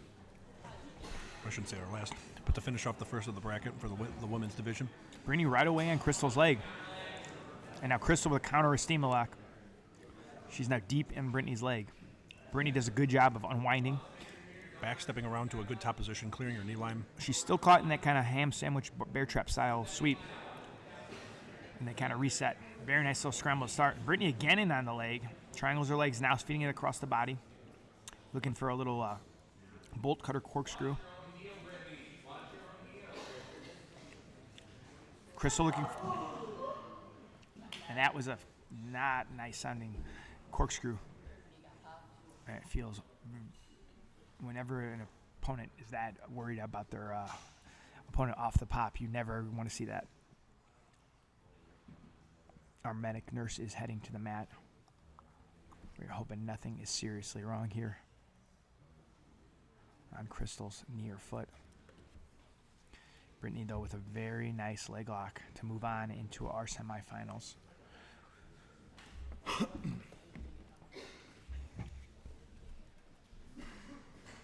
We could hear it all the way over here at the announcer's booth. It was a very audible pop. Crystal is walking on it. Let's hope it's just a minor injury. She's a tough girl, though, so it's hard to see how bad it is. Brittany Harder moves on. We are sending our thoughts with Crystal. Hopefully it will be nothing more than just a slight pop. But luckily we have a nurse looking at it right now. It's generally a good sign if you're able to walk. Your walk right away, It's yeah. definitely a good sign. That being said, we are getting ready to move into our men's quarterfinals. And there's going to be some fireworks in this division coming up. Nicholas Creighton going against Matt Cantwell to start our quarterfinals. Both looked great in the opening round. Very contrasting styles. Matt with that heavy pressure to use to set up a sub. Nick attacking from underneath.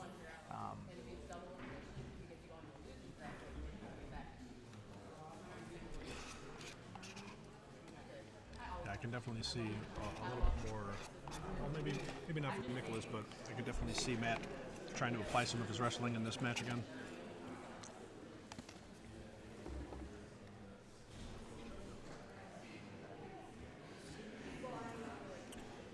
Yeah, I expect Nick to pull in this one and really try to use his leg locks.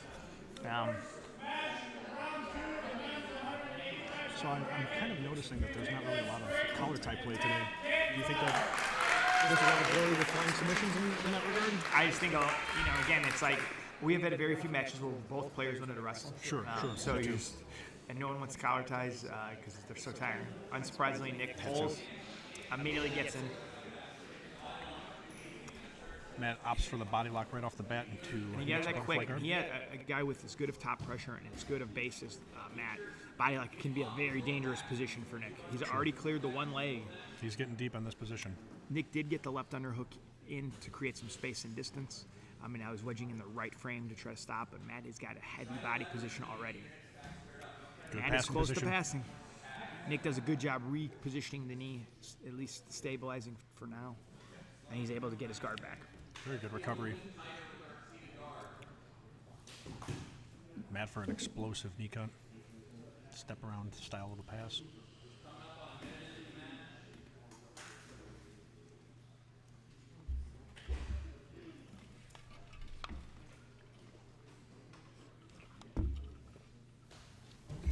Good old Cartwheel explosive from Matt. pass. Right into top pressure.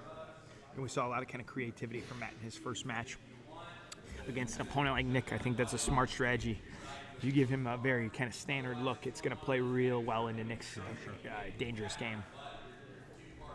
This does seem to be where Matt seems to be most comfortable, but it also seems to be where Nick seems to be most comfortable. He seems to be very confident, though it is getting a little bit deeper for Matt. For Matt here. Again, against a dangerous submission artist like Nick, positions like the butterfly or the flattened half and the body lock are great to kind of negate some of that hip lift and some of that explosiveness. We all know Matt's got some explosiveness. Yeah. Nick does as well. We saw him get on that neck incredibly fast. We saw some really quick leg entries in his first match.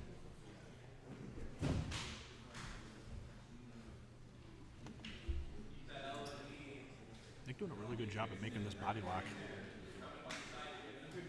A little unsuccessful for Matt here. Yeah. But he's getting deeper on it.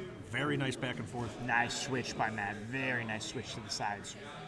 And now he gets his first clean pass. Very, very deep into a side control position, blocking the hips. North south. Nick's able to get the guard back though. That's a tough guard to deal with, it looks like. Doing a really, really good job. Explosive knee cut. And a little Rotolo style stomping on the leg, which I like. Again, against a good leg locker, that's a good way to not allow those hips to have the mobility necessary for those entries and those entanglements. So smart by Matt.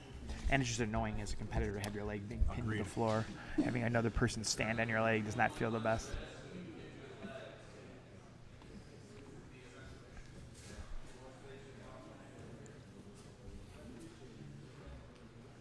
Matt again using a little muffle action. We saw him do that in the first round as well. Again, those aren't really things that are going to make somebody like Nick, who's this experienced, panic or move, but it's still annoying to deal with, and it does constrict your breathing for those few seconds. That was a great hip switch by Matt, but again, Nick is just doing a phenomenal job at recovering his guard. Yeah, Nick is a very, very hard guard to deal with. Maybe watched him compete and coached against him a few times. Even when you think you have space or distance, he's able to wedge knees and feet in there. He likes to create scrambles, just like we said right there. Now he's in on the leg off the pass. But Matt does a good job just pulling out. Jumping attempt. And that puts his leg into danger. Nick now has a bite, but Matt's able to pull out, and then it goes to the other leg. Really nice transitions by Nick. This is the best bite he's had on the leg. But Matt able to clear the knee line and then come back on top into this traditional or formal body lock sequence.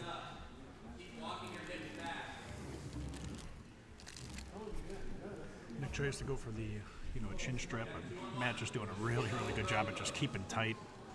Everything is really, really just a good, strong structure when he's in this body lock pass. It's It's going to be very tough to deal with.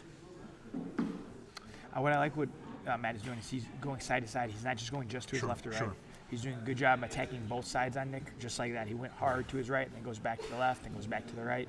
So Nick doesn't have any kind of stable position to work against. He has to move. Now we have a head and arm half guard. This is a position that if Matt can use to climb up, he can expose both the back and the head and arm choke with. Nick needs to get that elbow down.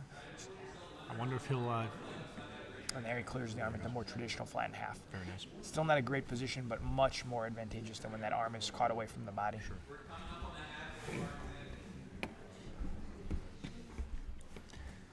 I will say this match has been kind of a grueling one for both guys. They've been kind of in these tight, kind of really tough positions, body locking and switches and diving submissions, pretty much the whole 5 minutes. A lot of explosions, yeah. Both these guys are going to feel this, as whoever wins this round is going to feel this one in the later, in the semis and the finals, because, again, this has been the kind of pace that's going to be hard to keep for 10 and 3 overtimes. And I always wonder in these situations who's working more. Matt's obviously moving more, but Nick is obviously carrying more weight. Buggy choke possibility. Matt's able to use that same pass that he did before with a little bit of a switch.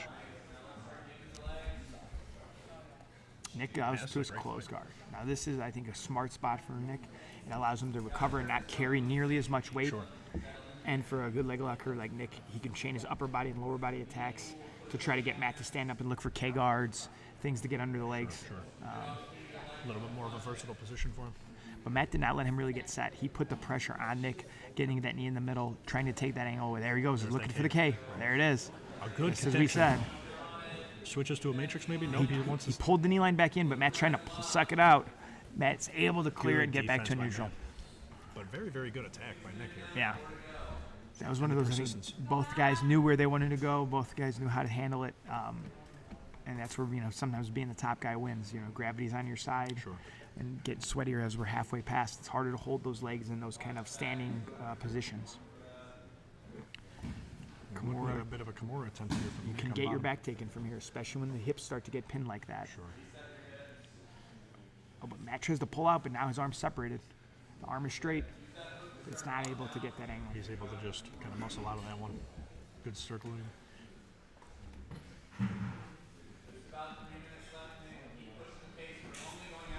A good big explosive cartwheel pass again. Big explosive knee cut. Nice spin through by Nick, and Matt just steps out of the leg entanglement.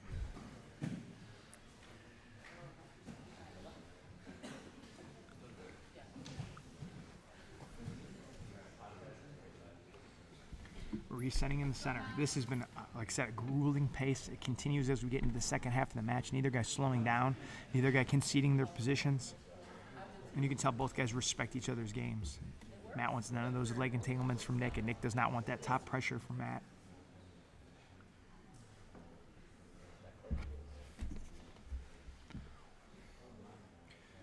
As we get deeper into this match, this one will be very interesting if we hit overtime, as both these guys have a lot of experience in these rule sets. Matt again goes for that jumping triangle arm lock, and again, it gets his leg put into a deep entanglement. This is the best bite Nick has had on the leg, but Matt just able to roll through and turn. Definitely the best submission attempt, or the deepest submission attempt we've seen in this match so far.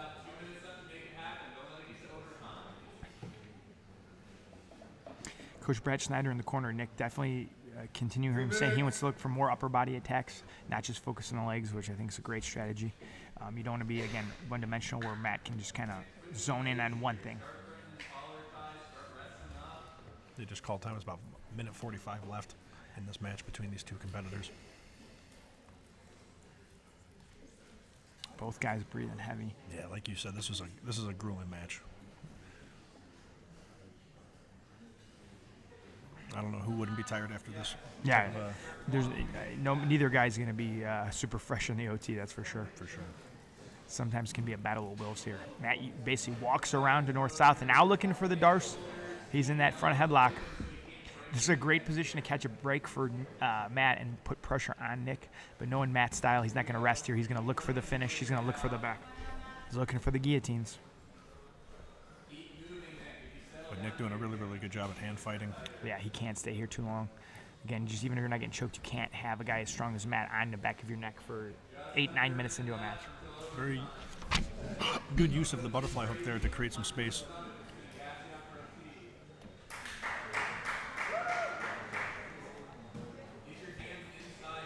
Matt doing a really good job of keeping passing pressure on Nick, not letting Nick rest in the guard and not letting him get comfortable so he can kind of have his time to set up submissions. And Matt almost looked like when he went back for his own leg, but didn't overcommit. And again, a beautiful cartwheel. It's a good attempt every time, but Nick's just doing a good job of keeping that knee on the inside. Yeah, I always think the cartwheels they work if your opponent's not ready for it. Against the guy as seasoned and as good of a guard as Nick, it's going to be hard to get him to overextend against that type of pass. But it is a good way to kind of make him open up, to make him present different things. Matt's just trying long distance muffles just to tire Nick out, frustrate him, make him uncomfortable. Again, as you get deep in matches, that's smart. It is. And there we go to overtime. So this will be a very, very interesting OT.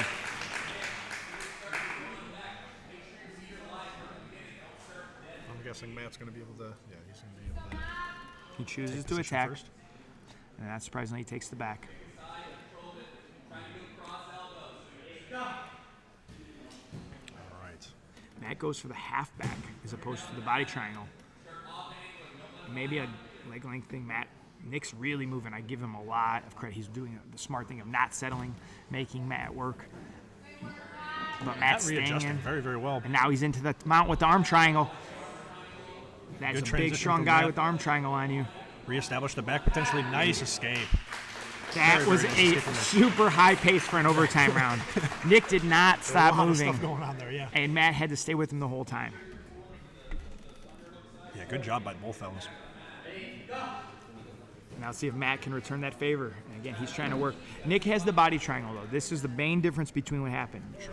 Matt went with that half back, and I don't know if that was a choice or Nick forced it because he couldn't get the angle. Nick gets the body triangle. It's not fully locked, but it's there where it's slowing down Matt's rotation. So Matt can't create the same kind of explosiveness that Nick was able to do. But that being said, Matt got out quicker. So Matt's going to go back on offense in our second round.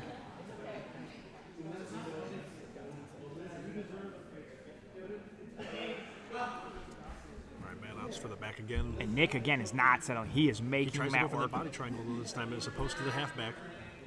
Good readjustments, but The arm is caught. Nick brought his arm through and it almost got caught, but Matt was able to pull into a better angle. He's not free yet. The arm has to come in. good escape by Nick. Not surprisingly, these guys had a crazy pace for 10 minutes of constant movement, and their overtimes have been maybe the most as movement much, I've seen in overtime matches. That's too funny. Usually you see a lot of kind of holding and strategic hand fighting. These guys are exploding out of these back positions. Nick needs to hold some ride time here. He's definitely behind after that first one. Again, his body triangles are allowing him to, but Matt's getting that back misalignment, and he's already to a better angle. Nick's going to have to reposition, or Matt's going to explode and pull that left elbow to the floor, turning back over just like he did in the first OT. And I think Matt's going to get that angle, and he does. So Matt definitely has a ride time advantage going into our last overtime. My guess would be in the 30-second range. Yeah, I'd say it's pretty reasonable. I already heard Coach Brett Snyder. Oh, now that could change things. This is going to be an interesting choice if he goes back or armbar. This is all kind of all or nothing here. If Matt gets a quick escape, he wins. If Nick can get a choke or a long ride, he wins. Brad Schneider is coaching Nick here to try to get him to Matt the already underhook gets a side. back misalignment. He already gets the back misalignment, and he gets through. Wow. And I believe Matt Cantwell will win that one in overtime. We're going to double check the clock with the refs, but I have to believe Matt gets that decision. That's my guess too.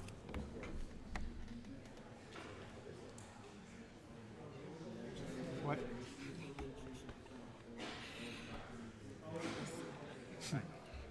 You need that second one. I think you're just like trying to think about like overtime, but then What?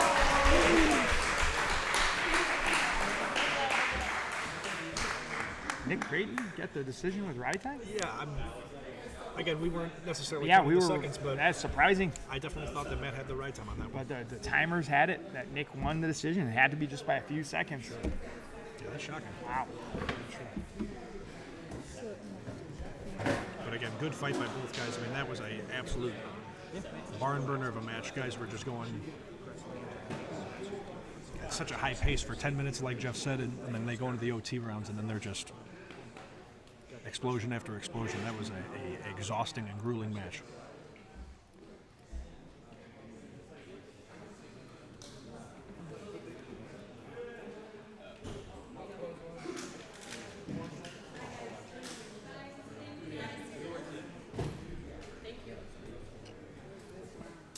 And Jeff Serafin taking a step away from the broadcast booth once again to corner another one of his competitors. Ramses will be coming up in the next part of the division here in the semifinals. Or excuse me, not the semis, the quarterfinals. Final match, Ramses Bergeron versus Cody Roy. All right, so we've got Ramses versus Cody here. Ramses in the Living Art Brazilian Jiu-Jitsu rash guard.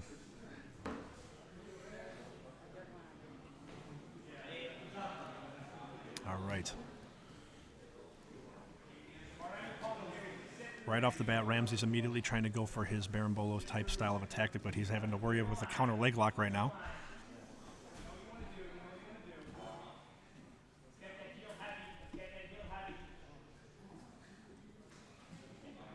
Both competitors immediately trying to get to where they want to be, but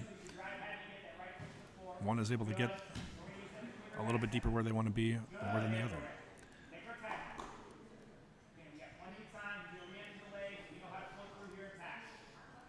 Does a really, really good job at getting his butterflies on the inside, but Ramses has a good, he's got a really, really good top position. Well, create some space, in on a straight ankle grip.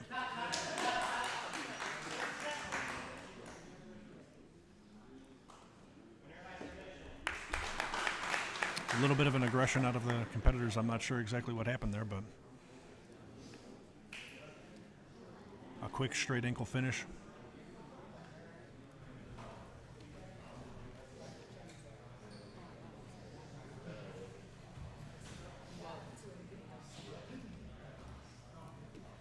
We welcome Jeff Serafin back to the broadcast booth, ladies and gentlemen.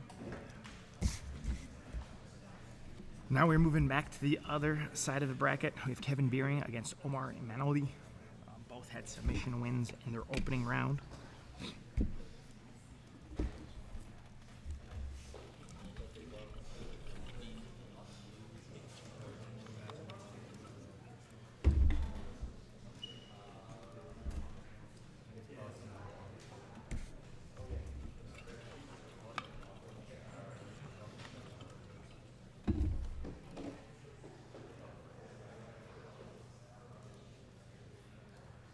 As has been the case in most of our finishers brackets, we are seeing, again, submission after submission. Kevin Beering versus Omar Imanoli. This one is another really high-level matchup. Both guys have very, very full resumes with tons of grappling titles and tons of competition experience. Omar looked really calm and collected in his first match with his leg battles. Kevin, again, a really, really experienced grappler. Right away, Omar in on the legs. I believe his Instagram is like Omar Leg Locker, so it makes sense that this is where he wants to play. But again, Kevin coming from 10th Planet in Atlanta, they have a great leg system. Sean Applegate, a wizard with the legs.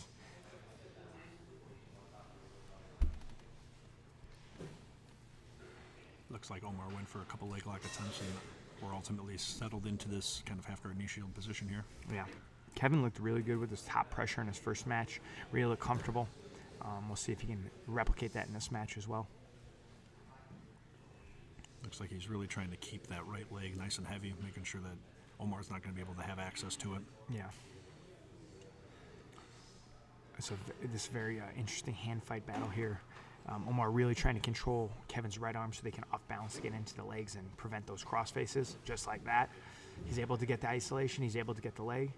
He rolls through, but Kevin does a good job of clearing the line. Omar continues to roll through. He's trying to pull the knee line back in. He's able to get to a nice 50-50 lock. Now Kevin gets his own look on the leg. He has Omar's leg switched. Now Omar switches back inside. This is a fun exchange. Yeah, this is very, very interesting. Now Kevin has a good look at the a heel hook.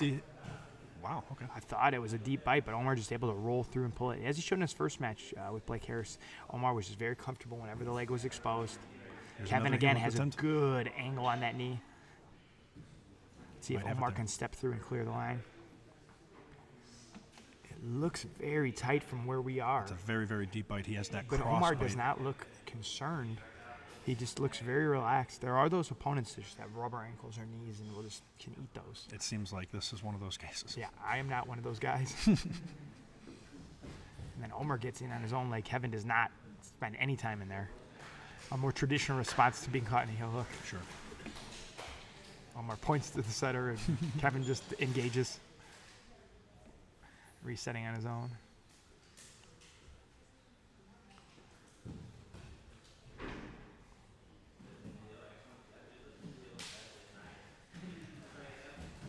Omar looks very dangerous from this Very, open very. guard position. He's very, very aggressive, and he's constantly creating a threat with this. Also, I love the kind of calmness to him. Whether he's caught in the leg lock or going for his own Sure, finish, he sure. looks so Poker face. kind of even keel. You don't know if he's winning or losing the exchange. This is deep. This is deep. Yeah, Kevin again, and gets. That was a huge pop. That was a bad pop on the knee. You cannot mess around in those legs, and a guy with Kevin Beering can take anyone in the world's leg home, and that was not a good pop. That sounded like a gunshot. Yeah. That was loud. I mean, we've had a couple bad pops, but that one was. That was definitely the worst one today. That's for Yeah, sure. it sounded like a balloon pop or like a small gunshot. And yet even then, Omar didn't cry out. He just let it pop, barely flinched. 100%. That is a tough very, guy. Very Vinny McAleish-like. Holy smokes. I would be writhing around in pain I right hope now. that he's okay. Yeah, I hope that he's all right. hope. Again, we've seen a couple knee pops today. We never want to see any of our competitors or anyone get injured, but this is a dangerous game, and when you get into deep heel hooks with world-class opposition, that can happen. It's a brutal game we played. While they get Omar some medical attention on the mat, we'll be moving into our last semifinal or quarterfinal. Where we have Jared Fetke against Eduardo Alvar. This is going to be a very contrasting styles kind of matchup. Eduardo, the traditional, solid jiu-jitsu black belt. Jared, that kind of wrestler jiu-jitsu hybrid. Jared switched to rash guard kit. I love to see the guys that come prepared with multiple kits. Manny Vest. Okay. It looks like we're going to take an intermission so we can get Omar some medical attention and clear the mat. So let's give it a little break, and we will be back quickly.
We have Jared and Eduardo.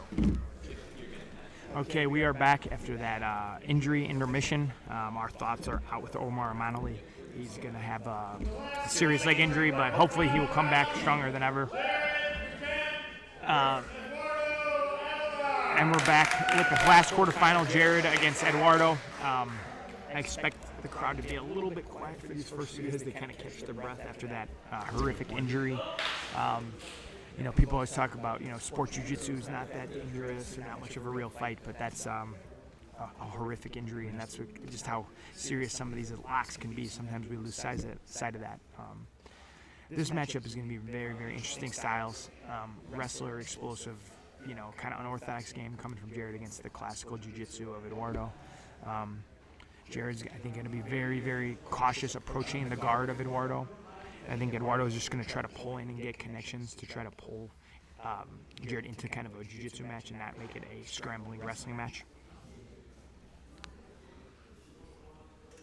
Eduardo getting a really strong 2-on-1 here. Jared doing a good job wedging the knee in. Getting a good knee cut, but it looks like he's got the straight ankle grip that he potentially might fall back Jared for. gets in on the leg. He has a tight bite. We'll see if he can get through. He's going belly down. Eduardo doing a good job. Now he's all the way through. Wow, great job by both competitors. An And I'll incredible tell you, attack. after that last match, watching somebody caught in a leg lock, that happened. I give Eduardo some credit there. To say the least. You could feel tension in the crowd when he got in that leg. That's a good point. Yeah, it just goes to show the experience of Eduardo here. Yeah. Comfortable in really, really deep waters. Again, a black belt with the credentials he has, there's very little he has not seen or experienced in his career. A lot of times with a grappler like Jared, you know, again, who has a more unique style and more kind of outside-the-box style, it can sometimes present problems for the more experienced black belts. He's not going to do things in kind of the prescribed response that like another more traditional jiu-jitsu athlete will pull. And that's gonna, like, that foot, the way he sat for that foot lock is a unique, you know, kind of almost like a Boston Crab style straight foot lock.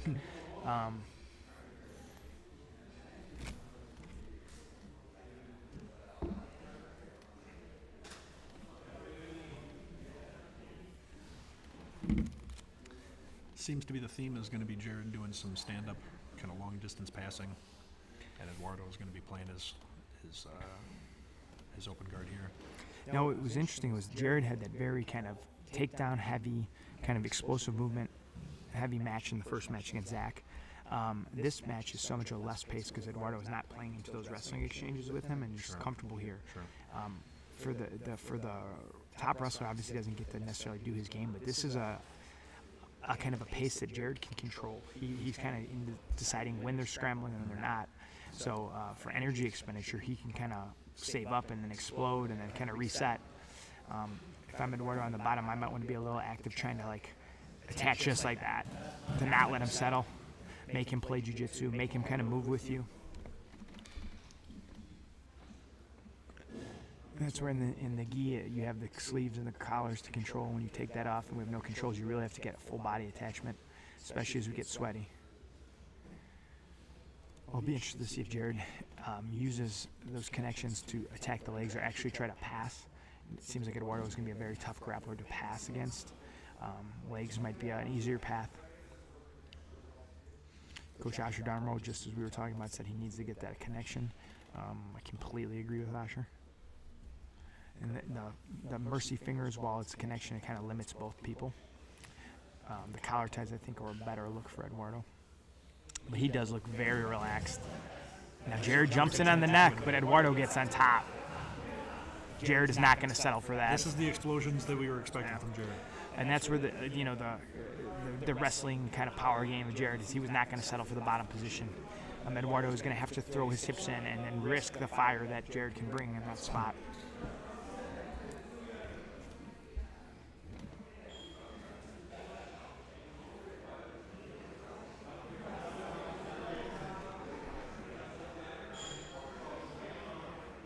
Jared really keeping his distance here, really making sure he doesn't step his feet in too deep. Yeah, he's very, very cautious of going into the guard of Eduardo here. Which rightfully so. He's, Eduardo's been showing a lot of threat in his guard throughout this whole tournament, and then specifically in this match alone.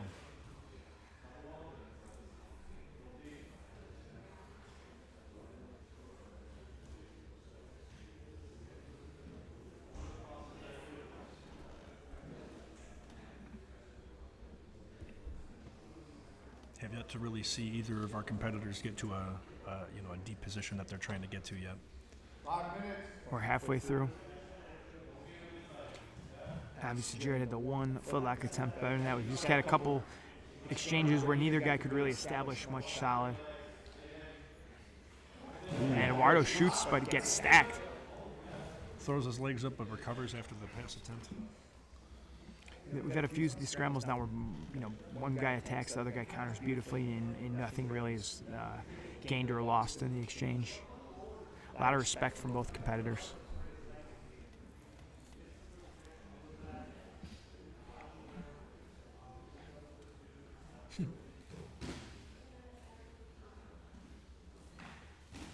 Very nice grip. A little nice foot sweep there by Eduardo. Got the elevation in the legs. The only problem with that kind of foot sweep is if you're not really looking to commit to the hard wrestle up, Sure. you're kind of just off balance. And it's good to keep him on his toes and keep him honest, but I think Jared would actually really like a wrestle up so he could go for the neck like happened earlier. I think Eduardo wants that wrestle up only if he's going to get to the back.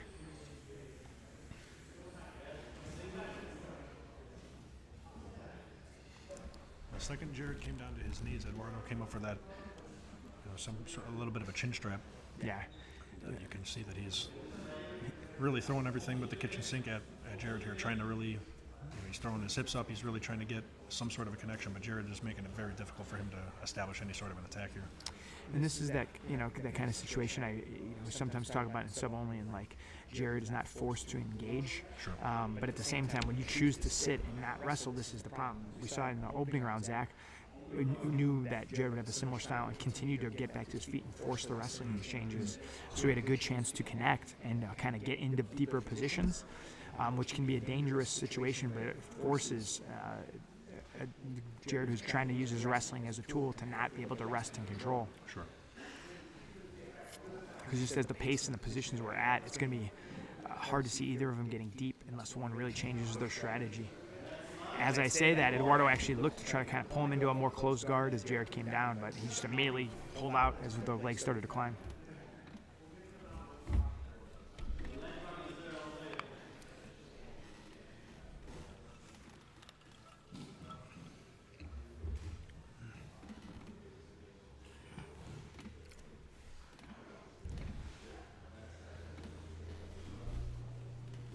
About 2.5 minutes left in this match here.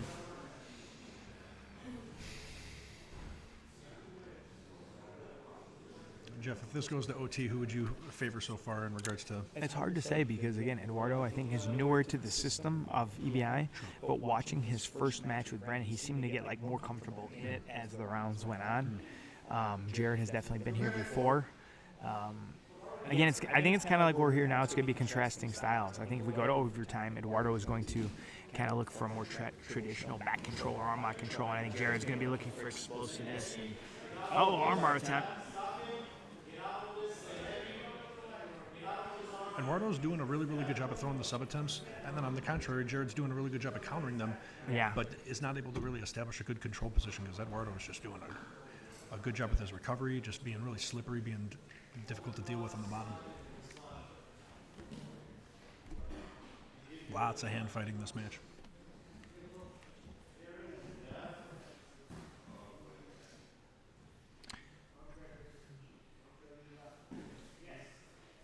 Eduardo looking for that arm drag as Askar called it out. He was able to create a nice scramble or a sequence off of the arm drag earlier in the match, so that could be a very good option for him. And I think that's almost what Jared is kind of wanting him to come up and wrestle with him. With the threat of it, again, it's like the foot sweep we did earlier. Those are good threats to keep him honest. But you need to chain those up and decide what you're going to do off them if you don't want to wrestle from there. Sure.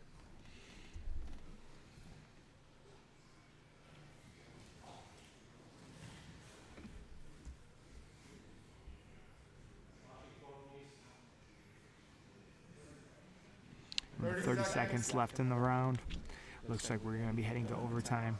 It also would just be interesting to see who they give the control to. You know, Jared had the one nice footlock attempt very early, but since then, Eduardo's been definitely more aggressive in his attacks. Never really getting anywhere, but he has thrown up some arm bars and triangles. Jared's had a couple diving knee cuts, but again, other than that first footlock, neither guy's really gotten close to anything.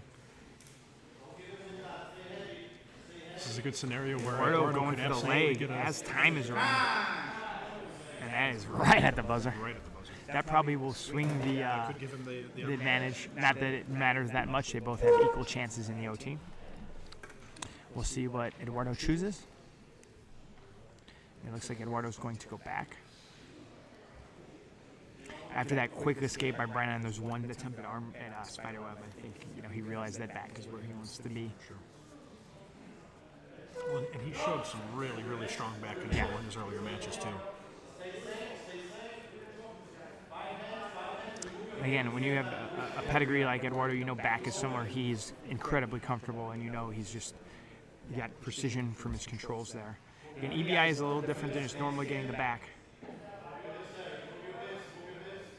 Jared is not moving a ton, which part of it's due to the body triangle and choke attempt, but as opposed to that Nick Creighton, that Cantwell match, there's not a lot of, that is a face crank, it looks tight. Jared doing a really, really good job of controlling the secure hand. The choking hand is deep. But just the one arm, and he has a decent shoulder misalignment to get away from the choke. Good defense in the choke there.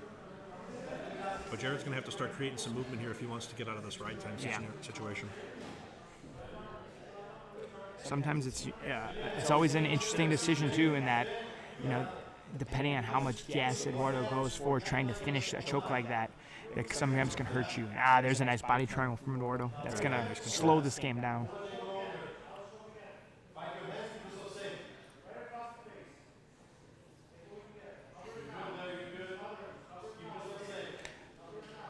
Asher Dormo asking for a face smother, a muffle, which again is a great option if your opponent's not giving you that access to their chin or their neck. Covering their mouth to create a reaction is definitely something that makes anyone uncomfortable and tired. And we are now getting deep into this first 2-minute ride time. Whether it gets the sub or not, Eduardo now has a really, really nice start with ride.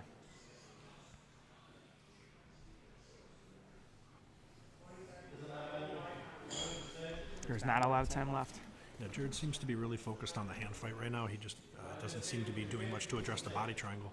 And again, that one-arm choke attempt, I think, really made him realize that he's got to be safe first. Escaping is great, but if you get choked, no point. And Jared gets survival, but he gave up a full 2-minute ride. So we'll be interested to see if he opts for spiderweb or back. It looks like back.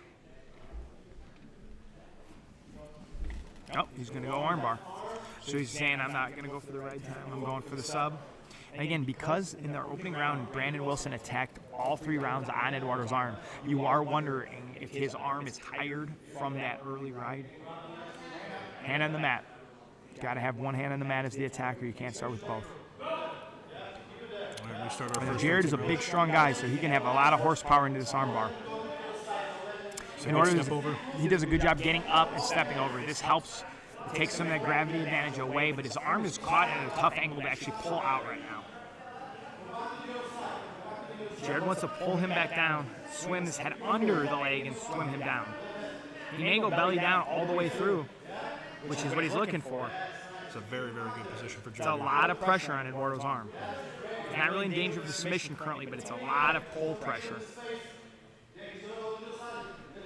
Eduardo's doing a good job of putting his body in the proper position. But it's really tough to just get that elbow out of there sometimes.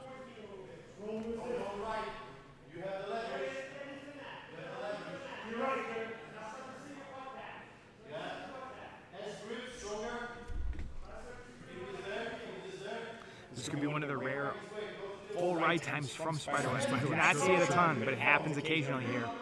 That arm looks like it's The slipping. arm is starting to come out, but Eduardo's able to connect, and he gets Beautiful out. escape from Eduardo. Great attack from Jared as well. Man, what an exciting round. So Eduardo definitely has the ride time advantage after the full ride, but it's not as big as we could have been from a spider web. And he has to feel slightly, I mean, both guys need to feel slightly gassed after that scramble.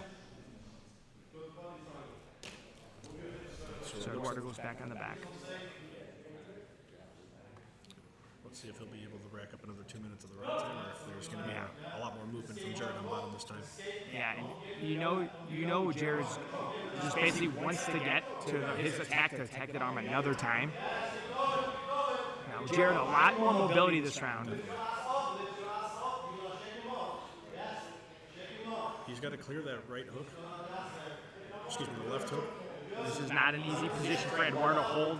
It's not an easy position for Jared to carry a 185-pound man on his back. Edward does a really good job readjusting to that body lock. He's able to hold Jared back down, which is a big advantage for Eduardo. But he still can't get the second hook in. Jared looks to be able to scramble, but Eduardo is not settling. And there's the escape. Slowly but surely, Jared gets that back. He's got to think he's going to do the same arm bar on the same side to try to warrior that arm out. This is where the strategy comes in. You put that same pressure on him. Looks like he's going to opt for the armbar again. Honestly, he's doing a different arm. I'm surprised. I wonder what the strategy is behind that. I don't think he realizes it's a different arm. I think Eduardo turned his body the other way. And I think that's a smart strategy.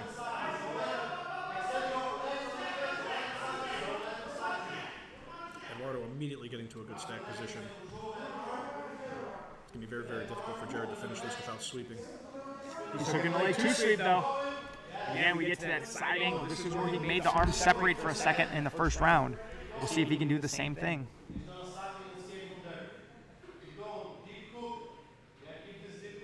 He should belly down. If he can go all the way over his shoulder and get belly down, he's going to have a lot more pressure on Eduardo's arm. He's kind of lost the connection in the arm. The arm is still stuck, but he doesn't have that deep shoulder control because of Eduardo's angle. Eduardo knows he's in a good angle to where it's going to be hard for him to finish.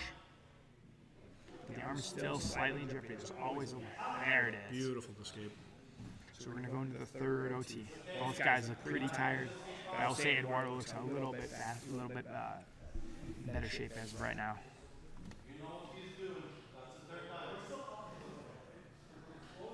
Eduardo staying very, very patient in that position. Really just picked the right moment to get his elbow out of there.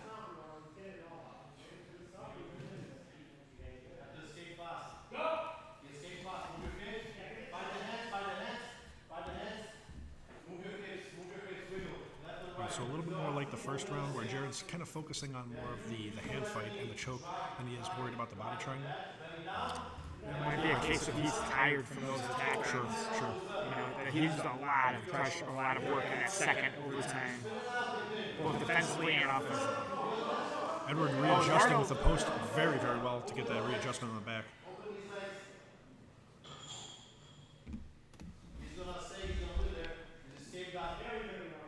Eduardo now has a full locked-in body triangle with the triangle on the top side with the traditional ride. This is a very good control position for him.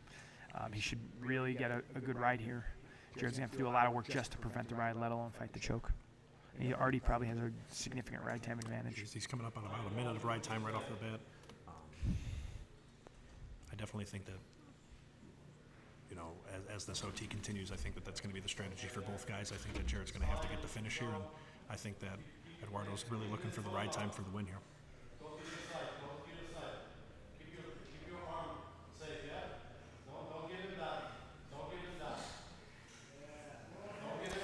We're going for a little bit of a face crank here. Eduardo doing a good job at not just controlling, but keeping some pressure and a threat from the back as well. Not letting Jared really relax, giving a good squeeze on the diaphragm. Jared doing a good job of getting both of those arms under his armpits so he doesn't necessarily have to worry about the choke. But in this scenario, he's going to have to start really addressing this body triangle and getting back to the mat. I've talked about in past events, at this point for Jared, you almost be like, hey, let's just relax right out the 2 minutes. Sure. We need a submission anyway. As long as we defend the choke, don't move. Save your juice. Save your juice for that last little give in the armbar. Because again, at this point, you know, saving an extra 20 seconds of ride time isn't particularly. That's 2 minutes. Yeah. He knows he's got. This is it's armbar against finish. If he gets the armbar, he wins. If Eduardo gets out, he wins. It's cut and dry.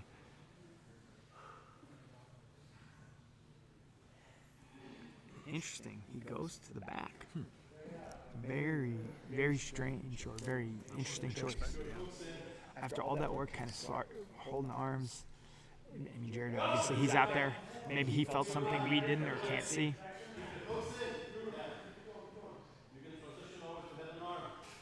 And again, you got to go for the choke. Holding here does not help you at all. So you got to kind of sell out and go. He gets the body lock.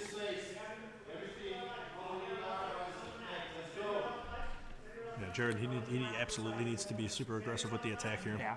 If I were him, I like the body lock, but Eduardo knows he just needs a hand fight. I would be digging the legs. I'd be maybe going for something like twister or reverse triangle, something. He's creating some movement, that's for sure. Eduardo's going to get out. Is that the arm triangle? No. And there's the escape. There it is.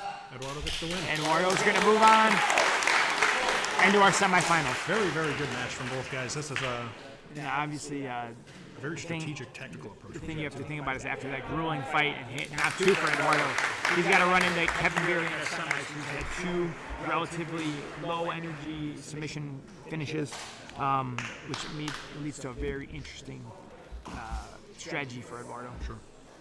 So between our semifinals and our quarters, we're going to jump into a super fight with Corey Barnes against Askar and then back up. Askar is a 10th planet Lombard local, so expect the crowd to be cheering for him. And then after this match, we'll move into our women's and then our men's semifinals. So we are whittling down the card.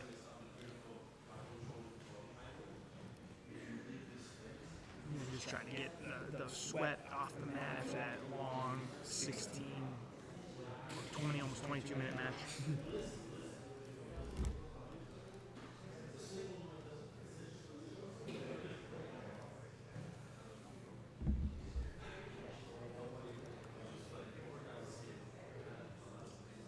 So we have our super fights, one here and then a couple before our finals. We have 6 tournament matches left.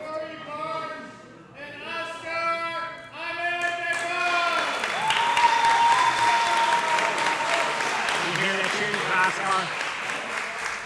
Definitely a home crowd advantage. Yeah.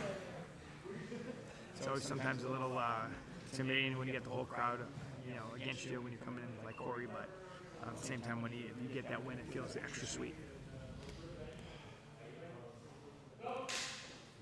Here we go. Sits right away. Corey's in all white. Askar's in blue and yellow rash guard with the black shorts, where it looks to be looking for some nice leg entanglements. Uses Beautiful arm drag. attempt. Good job of chaining lower body and upper body connections and control. Nice try to hip switch. Good butterfly recovery. Now we're into a body lock situation. The Choi bar entry. Good Nice isolation. bite. He's going to try to use it, an elevation to off-balance Askar and then come back over the top. But he's nice and savvy by Askar, trying to keep good control. Corey really showing some activity from the bottom. Good 2-on-1 connection. Corey now looking Beautiful knee bar attempt. Knee. Really fast knee bar set. Corey stretching out to try to roll through it. Wow, great defense He may from have Corey. cleared Great the awareness. actual knee line, and now Corey's going to be on his own knee. Great scramble from both competitors. That was a beautiful attack by Askar. Really fast knee bar. And now his heel hook is exposed. He does a good job clearing. And now his knee line is clear. Switches to the matrix. Corey pulls the leg back in. Very nice readjustment to keep the leg in position.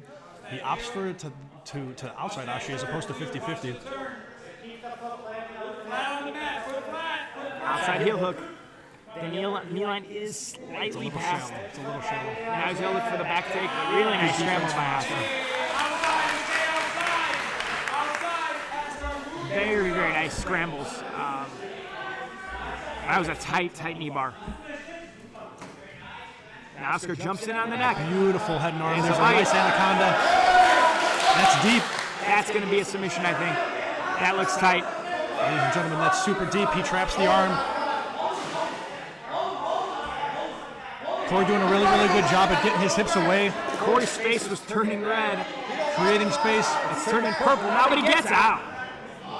Wow. He's still trying to go for the Marcellotine. He's still beautiful. What an escape by Corey. Beautiful work. It looked like his face changed about 6 different shades of red and purple, but he did not panic. He fought his way through. It's 2 really close submission attempts now for Askar. The knee bar and the choke. Now he's back on the neck again. You may want to use it to for the arm bar. He's the arm bar. Beautiful.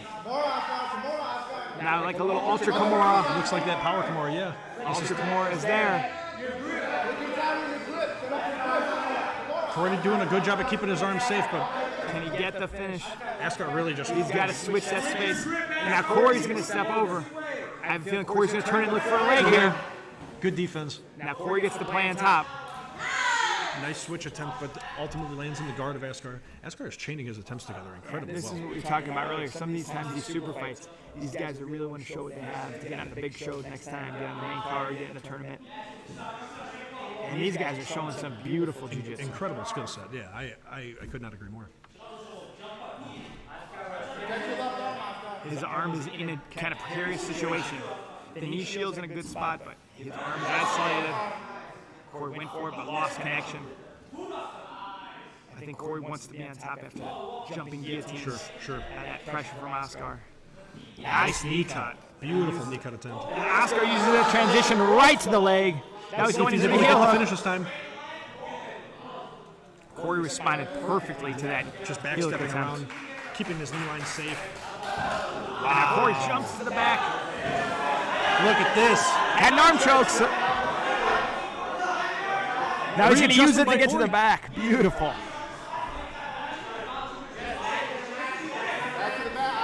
Man, this is a really exciting match for the super fight. What a scramble. Now Corey looking for the neck. He's now climbing the legs up to try to isolate the arm. Corey trying to catch up on some of these submission attempts. With the long legs of Corey, I would not be surprised to see a triangle from here. It's a smart way to isolate an arm and really get a good choke angle.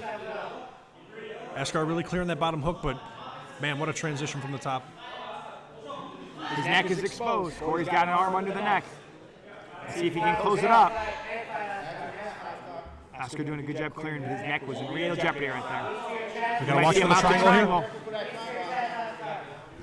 Corey went for it, but Askar uses it. Goes for the triangle attempt, but Askar defends perfectly. Now Askar with the takedown off this scramble. A gorgeous double leg right into side control. Corey's doing a good job of keeping his frames, trying to get his guard back. What a match by these two. Man, these two competitors really putting on a good show. I think they should reset this one.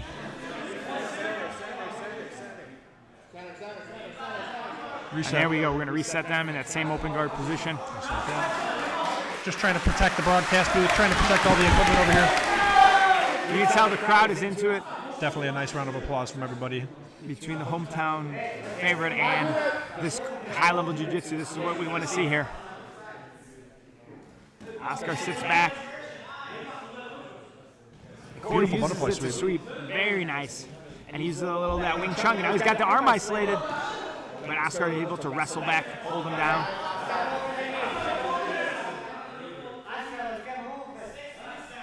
Corey created a really interesting sequence there. He wants to enter those legs. Askar trying to look for his knee cuts. He's going to look for that knee bar again, it looked like.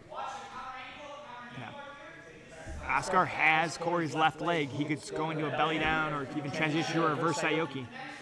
But now Corey's in a much better position off balance.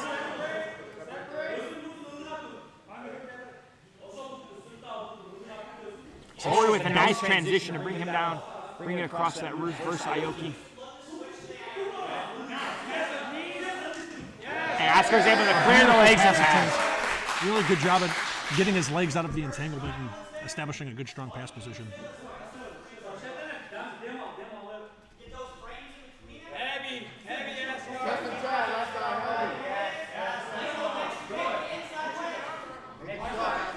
Now he's diving for the guillotine or the darce off the pass.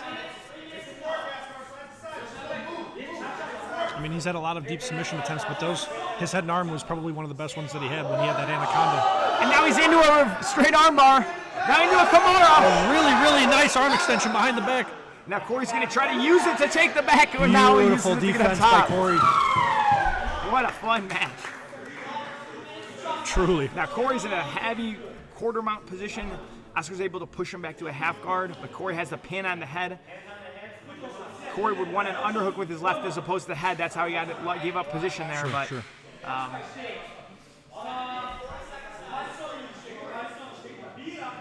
Corey really does seem to be comfortable with his guard. I mean, both guys really seem to be comfortable everywhere. Corey's got a neck. Askar returns the favor and uses it from the top. He now has a chin strap. But Corey clears the space. I wonder See if he can get his guard back in. We're about 8 minutes into this match. Crazy, crazy pace.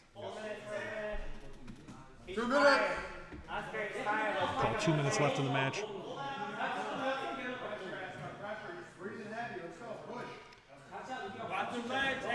Askar's coach is Really, really nice pass. Nice smashing. Head and arm choke. It could be a head and arm choke. Mounted triangle. Goes for a triangle here. This is a really, really solid position for Askar here. And Corey gives up.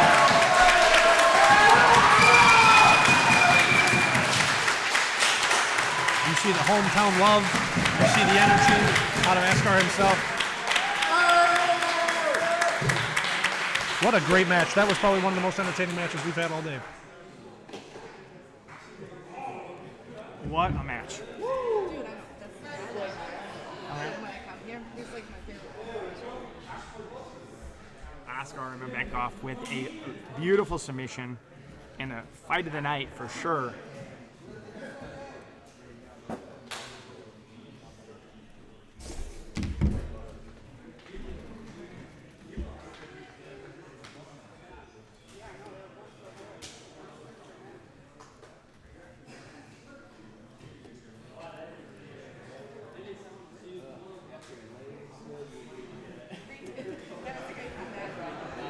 All right, and we're just in a little lull between matches right now as we're waiting for the next competitors to get ready. The next match is our first women's 125-pound semifinal match. All righty. Between Emily Nicholson and Melanie Iverson. All right, here we go, ladies and gentlemen. Emily Nicholson versus Melanie Iverson. Melanie Iverson is out of Zeir from BJJ, which was mentioned before, and Emily Nicholson out of Art of Jiu-Jitsu. Both very, very skilled competitors, experienced competitors.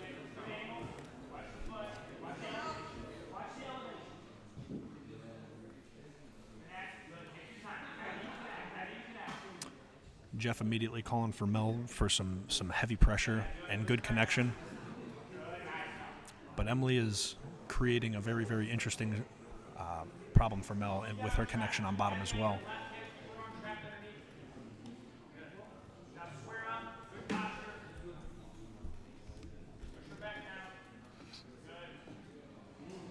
You can tell Emily is trying to get under the legs or break the posture or, you know, get her off balanced in some way, and Melanie is looking to just kind of keep her pressure, keep her posture, try to start to break open that guard. As you can see, she's trying to step up and maybe build up a little bit more posture here to create some more pressure.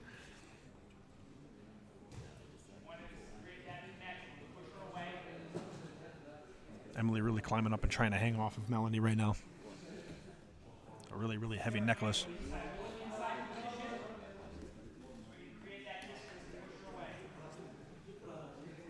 She's getting nice and close. Emily might try to sweep to try to come into the full mount position.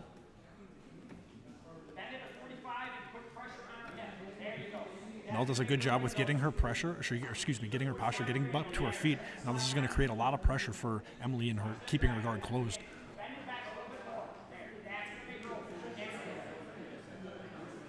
Emily doing whatever she can to hang on to this full guard here, but it's really tough. Goes for an interesting arm drag grip.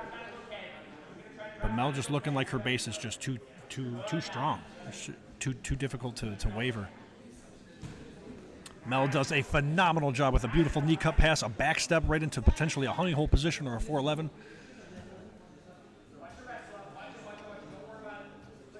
Mel defending, looking super comfortable with that single leg attempt. A very, very nice wrestle up from Emily as well. Ladies reestablish a bit of a shin-to-shin type of a connection here from Emily. Mel does a really, really good job at stepping around that shin.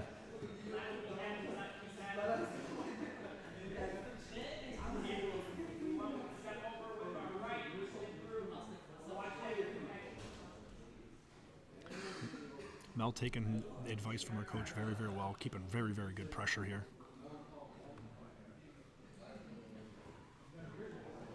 Emily looking very composed, though. She's got very, very good connection on the hips. She seems to be keeping Mel at bay in regards to a deep pass attempt.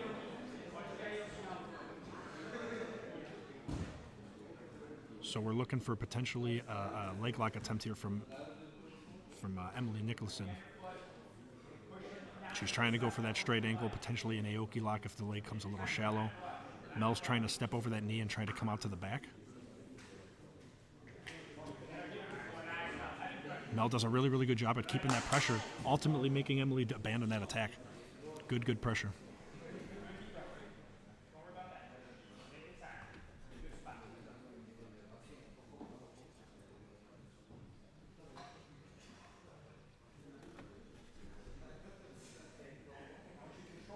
About 3.5 minutes into this match between these two competitors.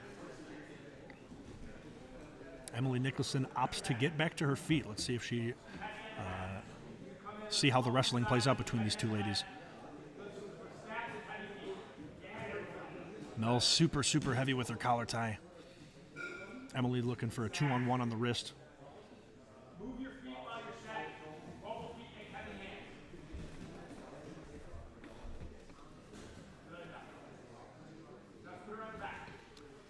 Emily ultimately opts to pull her guard again.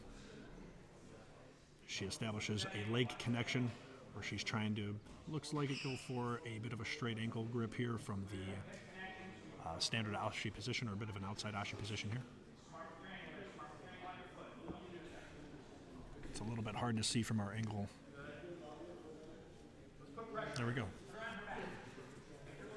Mel reestablishes her standing passing position. Emily seems to be very, very comfortable playing her guard.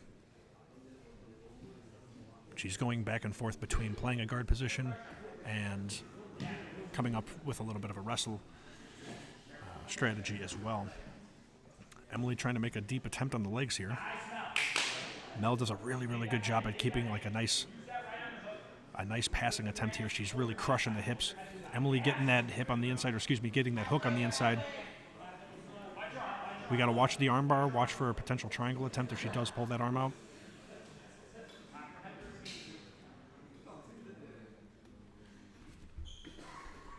Emily really showing her flexibility in this position here, her comfortability and her flexibility. And Mel doing the Seraphim BJJ style, really keeping heavy pressure.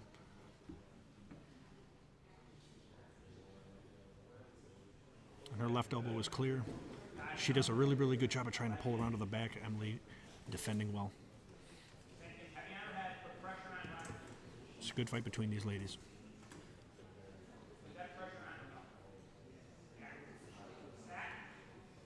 Immediately Mel's putting this pressure. She's putting a lot of collar tie pressure as well, getting very, very heavy. Ultimately, that pressure gets a guard pull. She gets her leg pulled into a bit of a shadow hook.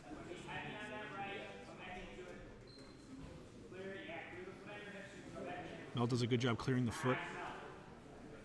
Emily was doing a really, really good job at extending her out and widening her base, but Mel addressed that very, very quickly.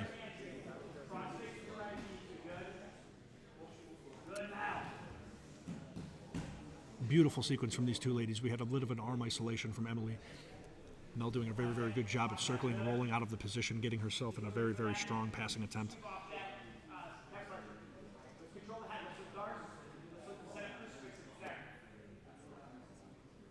She's got a good position here to potentially take the back, to potentially set up a Darce position. She's got a lot of options from here, but we also have to worry about the potential counter of Emily potentially rolling through for a leg. 3 minutes left, Mel. Bit of an interesting position.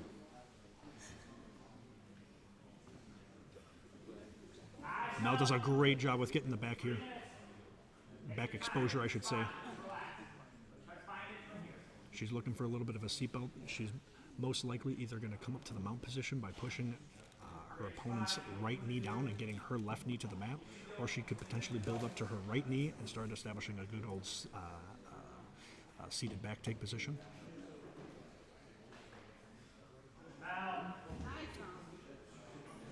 Mel's getting a little bit high up on the back. Emily is doing a good job at getting herself out, but Mel opts to get a nice Kimura grip, and she uses that to get a good sweep.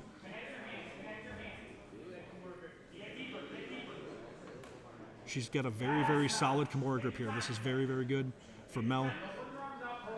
Emily's got to take her time in regards to her defense, and she's got to make sure that she keeps her hand in front of her hips here. This is going to be the best case scenario for Emily. If Mel is able to get the pass and able to step over the head, this is going to be a really good position for her to be able to finish.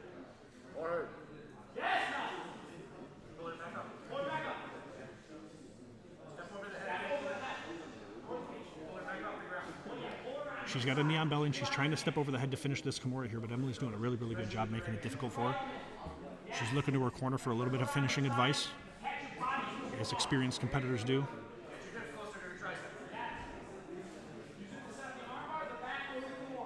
She's got a really good scenario here where she's got a lot of options, but Emily's doing a really good job of keeping just defensively sound, not really giving up anything too deep. But let's see how Mel addresses this attacking situation.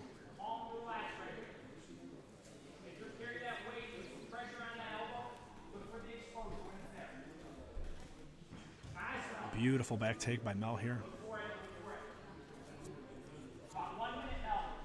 Emily tried to create a bit of an explosion out of that position, and ultimately it gave Mel the opportunity to get deeper on the back here.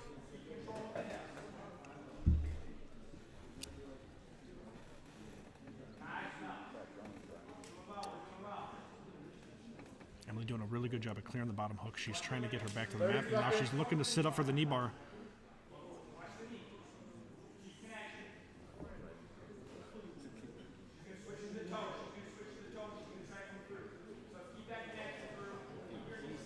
Emily really trying to establish an attack here. She's got a good isolation on the knee. She's got a toe hold, a knee bar. She's got a lot of stuff going on here.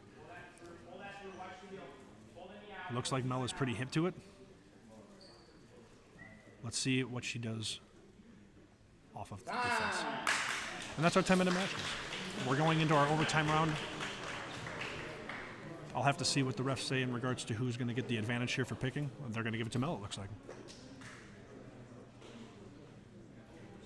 Melanie Iverson getting the ability to choose whether she wants to go first or not. She's taking the bottom half, it looks like. Emily chooses the spiderweb position.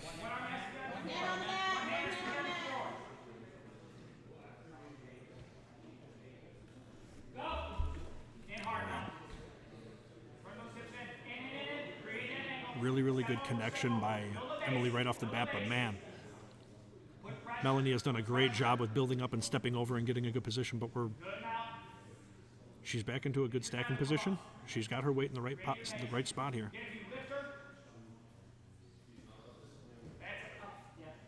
Yeah, that's a bit of an interesting rule, but I agree. Good job by Mel too, to take advantage of the rule set to get herself out of that position.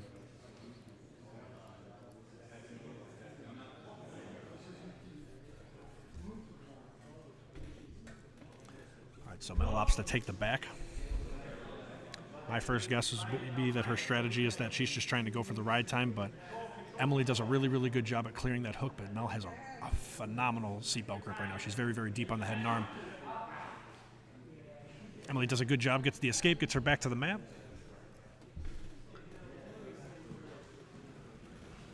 So we're going to have a little bit more of a control time so far for Emily, and she's going to opt for the back this time.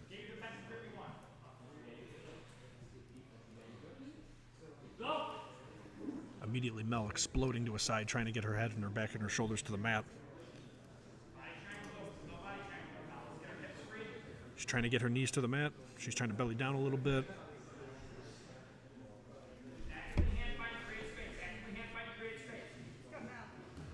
Emily doing a really, really good job readjusting, keeping her chest to back connection. Mel doing a great job of keeping a lot of movement, and there she does a great job of getting out of that position.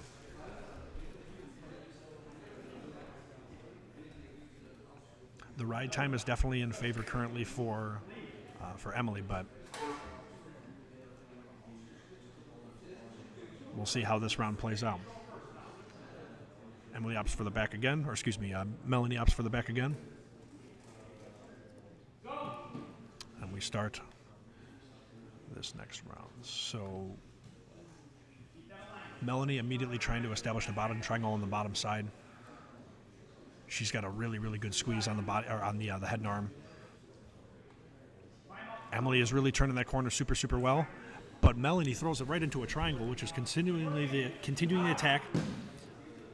A beautiful chain by Melanie there, but ultimately ends in an escape by Emily.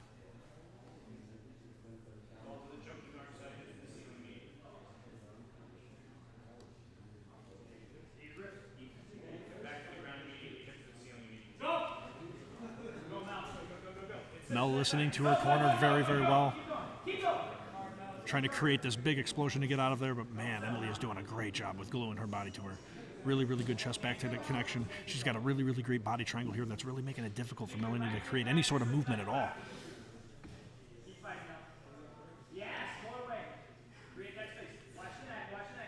Melanie's got to watch her neck here.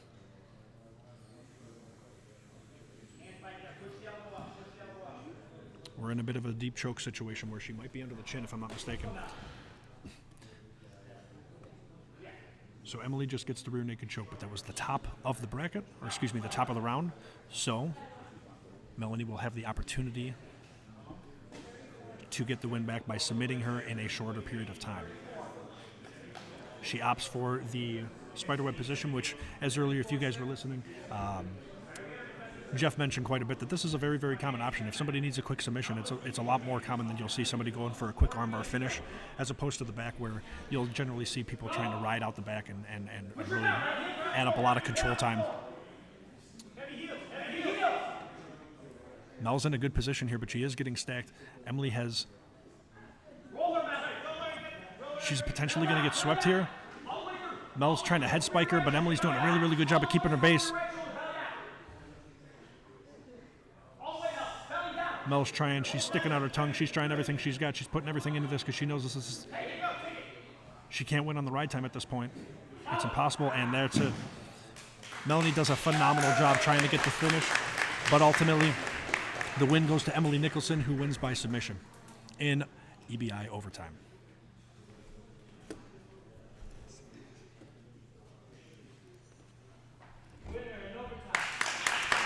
Very exciting match between these two ladies. Always fun to see two experienced competitors go after it.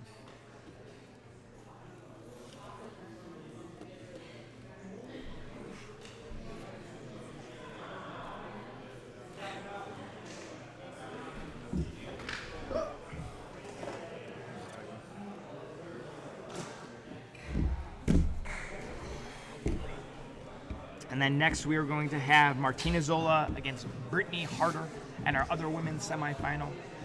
Both looked really, really tough in their opening matches. This should be a very fun, high-energy match.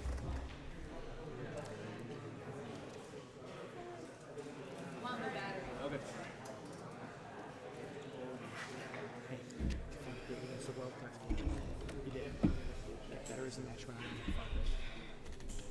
Our next match, Martina Zola versus Brittany Harder.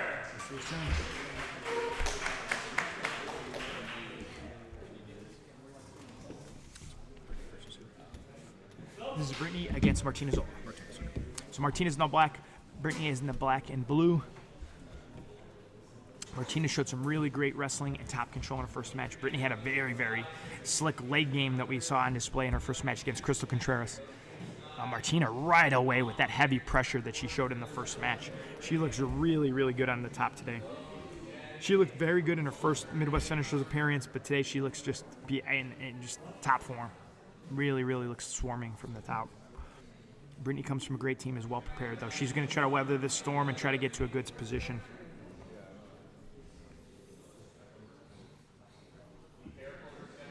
Martina really quick on a pass attempt here and strong with her control position. Got Brittany giving her some different looks from bottom. Again, she seems to have very good arm attacks, and again, going to this north-south, I'm expecting to see her kind of load up an armbar, which I think she's doing right now. Sure. They're going to have to reset here as we're about to go into the pole, but it's hard as they don't want to give up too much position.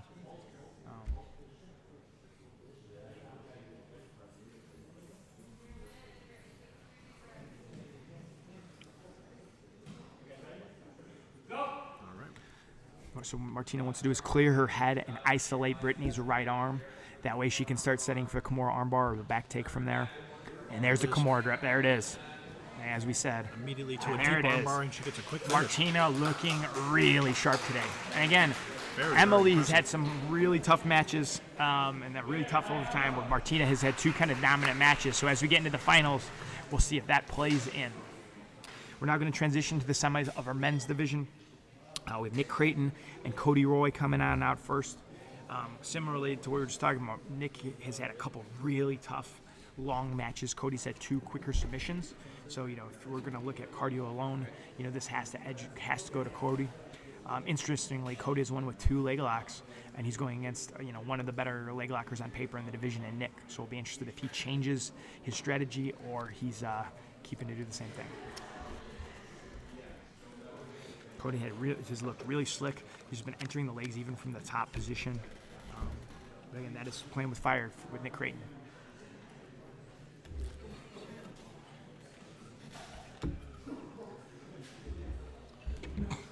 Just a little bit of a lull between matches here. Our competitors are just about ready.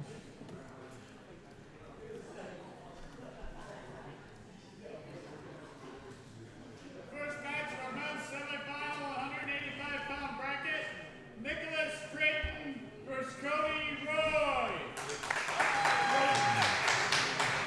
All right, Nicholas Creighton and Cody Roy here are. So Nick is in the black and red. Cody has the black and white.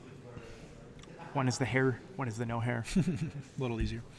Cody is our follically challenged competitor.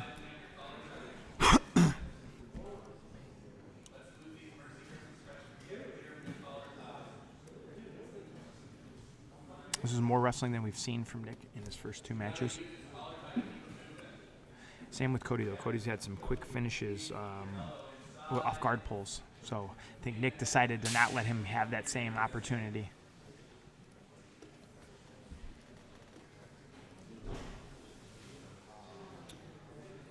Trying to stuff that head in the pocket.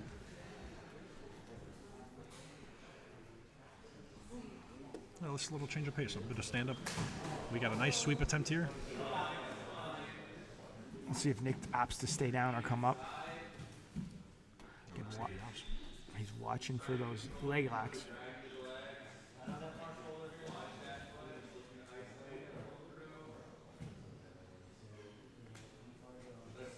Nice reverse Delahiva here. Cody in on the leg, as he's done every match so far.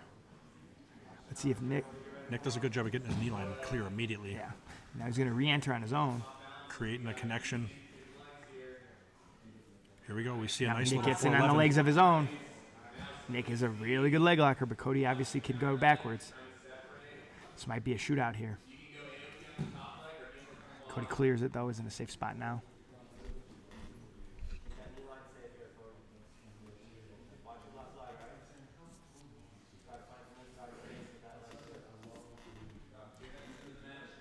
Nick really wants Cody's left leg and try to get a deeper bite on it. Cody doing a good job just kind of staying set, staying safe to pull it back in and not let that knee line be controlled. Sure.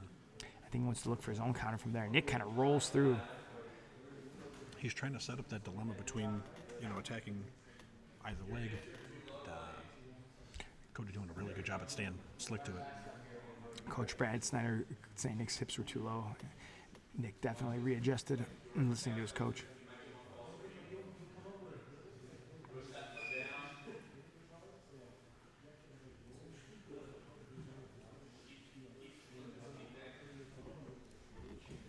Just an interesting position here from Cody. Let's see if he uses it to potentially.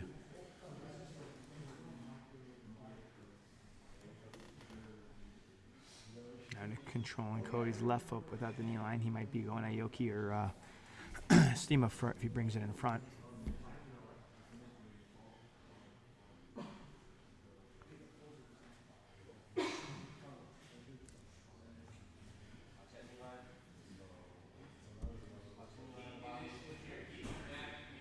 Nick really wanting to, I mean, he's just throwing every look that he's got in regards to all the different leg attacks. Immediately He transitions jumps to on the neck. arm. We saw him win his first match here. Nick has a nice bite. Now he gets the leg over the arm. This is where the choke's going to get tighter. Cody doing a really good job at addressing that knee, making sure it doesn't get deep. But you can hear the breathing. It's tight in there. Now the hamstring. Now he has it connected. That's really tight. Now he's working the arms in. He has a bicep connection. Nick has a very tight bicep connection. This is definitely Cody's head is changing. And there's the submission. Nick Creighton with the choke to move into our final. Another beautiful anaconda finish. Some good energy and some excitement out of Nick Creighton in our finals. Looking really tough. Great performance by Cody Roy getting to the semis. And now we have a very interesting matchup. Kevin Beering, Eduardo Avalar. Kevin, 2 quick submissions. He's now 6 for 6 with submissions on Midwest finishers. Eduardo's had 2 long overtime matches, but has looked really good with just great technical jiu-jitsu. This is kind of old school traditional Brazilian jiu-jitsu against Kevin's kind of modern no-gi 10th planet jiu-jitsu here. Looks like there's going to be a bit of a size difference here too. Interesting. Kevin's a 170er though, so Really?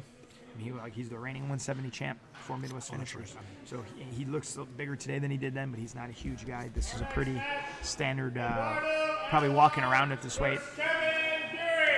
Kevin just has that bigger frame, that long, lanky frame.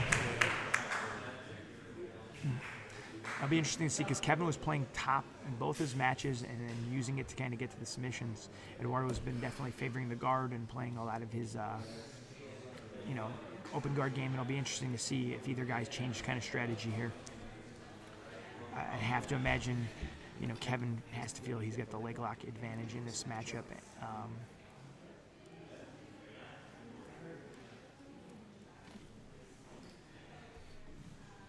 Eduardo does opt to sit. Kevin just steps right in. You'll have to see that, and immediately Kevin went for the leg. Kevin just not scared to enter the guard. We're going to see some fireworks here, I think. Eduardo's in the open guard where he wants to be. Kevin stepping right in, giving him the connections he wants. But Eduardo's got to be careful engaging those legs and Kevin getting a bite on that knee or ankle. If he does, he's in a big problem. There, Kevin has the angle. He's going to try to pull that elbow back and find that heel. He has a nice connection on Eduardo's leg, and it's early in the match. He's going for a bit of an assist. And now he's sliding the elbow back to try to find it. He's switching now. He switches to the heel. And Eduardo gives it to half. After Kevin's last match, I think that was the smart choice. Very much agreed.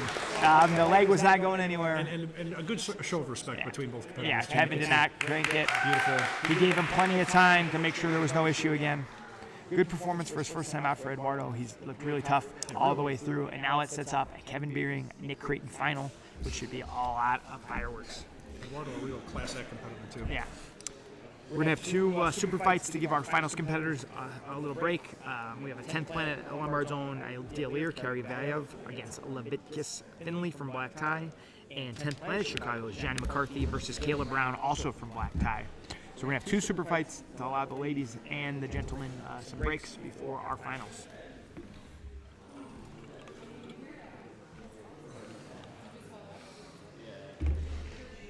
What's up? What? Oh, really?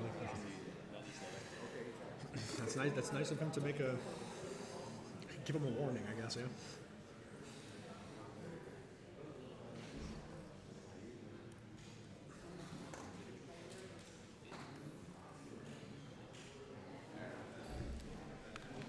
Our next match is a super fight between Zeir versus Leviticus Finley. Zeir coming out in the all-white, Leviticus coming out in the black and tuxedo type rash guard. Black tie BJJ makes sense. This is definitely the coolest name matchup, Zeir against Leviticus. That's going to win the award today. That's a good point. Leviticus right in on the legs. Again, these super fights have had some high intensity and action today. We'll hope for these last 2 keep that up. Leviticus gets in on the leg. He has a nice straight foot lock. This has been a He consistent can belly down. today. He can put a lot of pressure on that leg. Zair has to be careful here. His knee line's clear. His knee line, good job clearing the knee line. Right away now you kind of know what both guys want to do and where both guys' heads are at.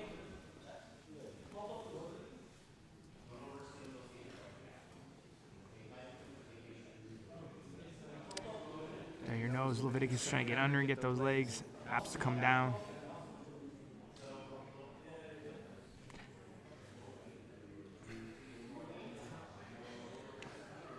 Yeah, I think it's no secret what Leviticus is going for here. Yeah. It'll be interesting to see if he's going to start chaining the leg locks to the upper body. Zair's leaving his arms a little bit out, worried about the legs, and these are great opportunities to look for your arm drags, your wrestle ups, your choi bars. Sometimes, though, with some of the younger competitors, they can get focused on one attack as opposed to both attacks or all attacks. We saw a really great example in Nick Creighton where he went from those leg locks right into the neck, and that's how he's finished 2 of his matches.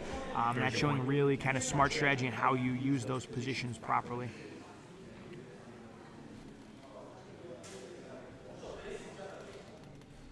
Now we're getting a little body lock. We've seen a lot of body locks today. Again, really one of the kind of the metas in the no-gi game.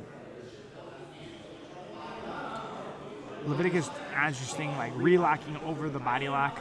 Not my favorite way to deal with the body lock, but he is also kind of a tall, lanky grappler. He may have more length to be able to create problems for Zair than a lot of shorter grapplers. Zair's strong. Very, very strong base. Yeah. Looks tough to sweep. Leviticus had a really good angle there, and Zair just kept his hip back and said, "You're not going to elevate me."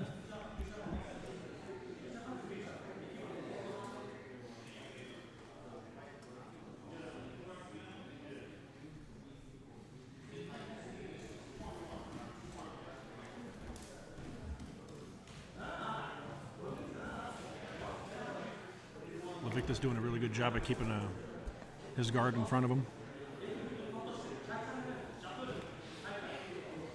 Zair grabs his own leg for a standing straight foot, a very rare one, but again, sometimes it makes Leviticus not want to put his legs up there. Sure.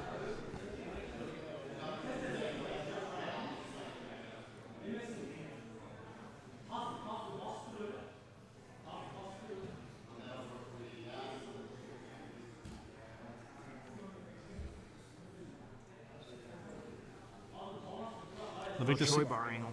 he seems to be really content with pulling his opponent in, really trying to keep him nice and close. It looks like he's going to try to use that butterfly hook. Yeah, he wants to elevate towards that trapped arm side on his left, Zair's, or his right, Zair's left. I will say, like, Zair's shown a really good base and kind of hard to deal with, but he's not really presenting a lot of offensive threats. Leviticus is the one really kind of attacking and engaging here, which can be a strategy. You might be trying to burn Leviticus out early and then use that to set up some passes and some attacks as the match goes on. There's Leviticus now starting to wrestle up and attack the neck a little bit, as you mentioned. Personally, again, if you're not going to attack off the leg entries anywhere else, it's very easy to kind of take them away. Now Zair kind of walks around. He's trying his best to not fall into that closed guard. Now Leviticus trying to use this to kind of invert and come underneath. If he has a lot of flexibility, he could start looking for tornado sweeps sideboard, but that's a small percentage of the world that can do that from that position. Most normal people have to just kind of lock down the position like he is. Leviticus doing a good job of getting his knee on the inside. Really nice base by Zair. Using some real heavy tripod. He's trying to get around that knee. He's finally cleared the knees, but Leviticus is still on the side. Now he gets his first pass. That pressure that you had been talking about, it's really starting to pay off. Leviticus, though, has his head, and he's looking for, it looks like almost like a Nogi Ezekiel from the bottom. Huh. And it looks relatively tight. Zair is defending that. Yeah. Very, very interesting. But now it's out. Now you got to give up the Kimura. That is the risk of an attack like that. But I give him credit for trying something that was not the norm. Now Zair's in a strong armbar position. This is getting deep. Leviticus doing a good job of getting back to his knees, basing up. Now Beautiful. Levi's on top. Rips See his if he arm can out. hold this position. Opts to close his guard. I'm sure We're getting close to the halfway part of this match. Zeir's been on top the whole time, but now Levi has a chance. We'll kind of see if they switch roles, if this changes this match's dynamic.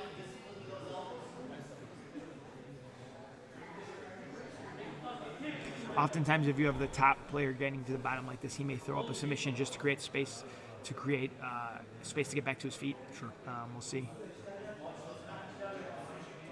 You wonder if Leviticus wants to try to pass or sit back on the foot, since that was one of the early strategies. The foot is there, but then you can't give up position. As I said, they just used it to wrestle and create space. Not very surprising. Both look a little tired now as we're about past the halfway spot.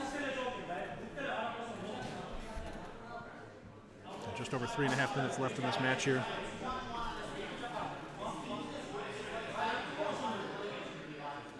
Levi's coach telling him to try to get 2-on-1s on the upper body. I completely agree. It's a smart strategy.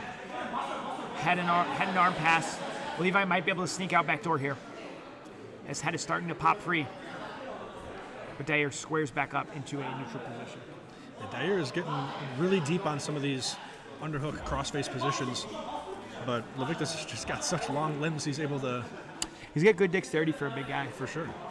He's doing very, very well in regards to causing problems for the passer. He's going for an interesting kind of Barada Plata type attack. It's hard for me to see from it's a good attack for that Barada. He needs to get the leg over, but it's a strong spot. And this is not a common submission. This is not something that a lot of people have a lot of escape defending. It's not fully set, but it's a good connection where he can use it to try to find triangles. We may get a stand up, and we do. That's a reset, and it slams. A little bit of a disdainful shuck. Whoa, whoa, whoa, whoa, whoa, whoa.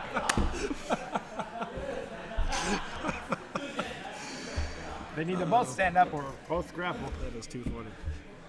You always do got to protect yourself at all times, though. Everybody keeping a good sense of humor in the room. Beautiful. If no one's leg's getting broken, no one's that concerned. I agree.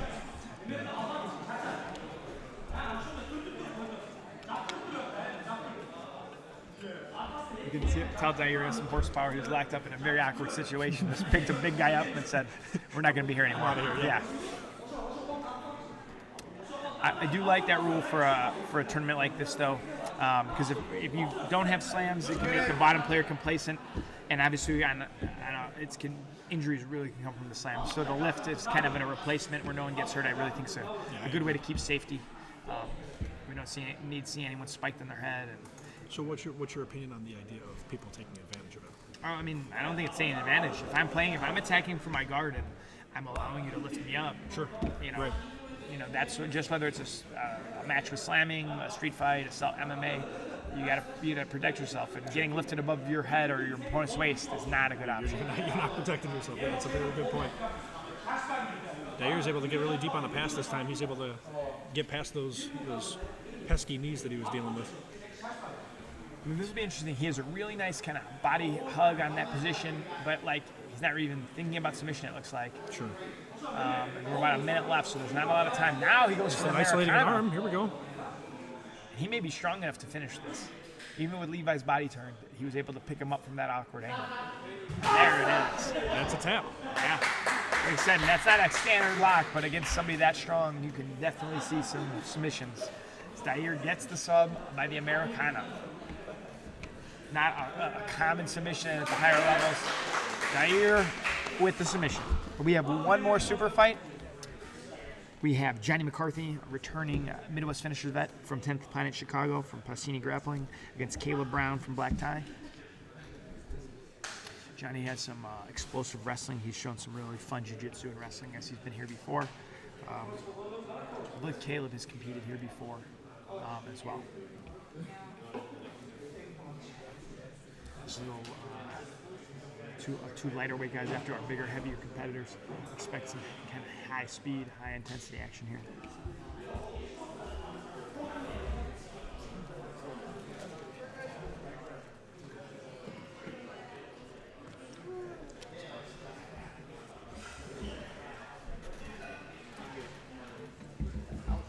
So here we go. Our last super fight.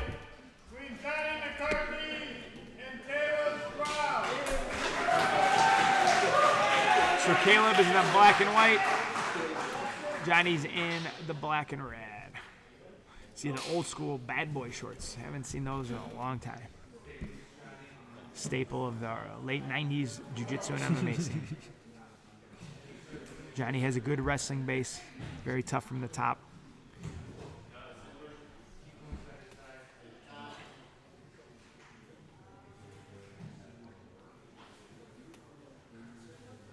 Caleb looks to have a lanky, flexible guard. Johnny dives through it. Nice recovery. I would be surprised if Caleb tries to lock him down, kind of use that length. He has an overhook on Johnny's right arm. He may try to bump and look for some attacks there.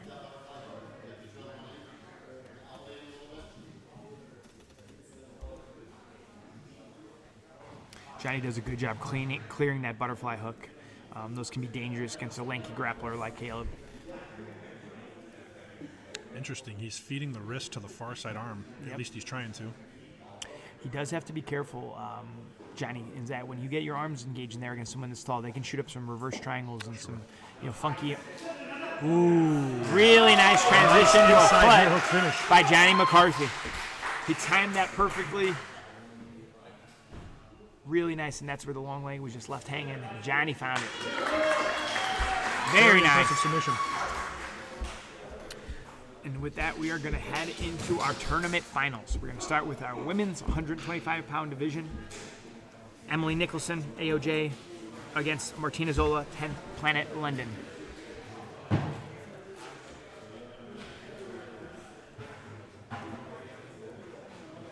Martina's had 2 submissions, both arm locks.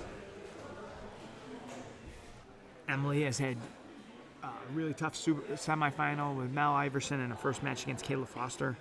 On energy expenditure, you definitely have to say Martina should be the fresher of the 2 grapplers, but Emily is a world-class grappler with world-class technique. You cannot count her out.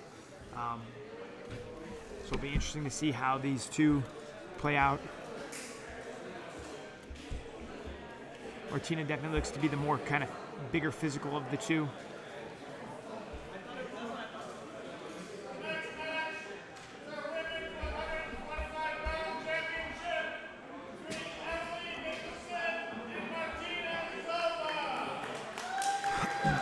This is the finals.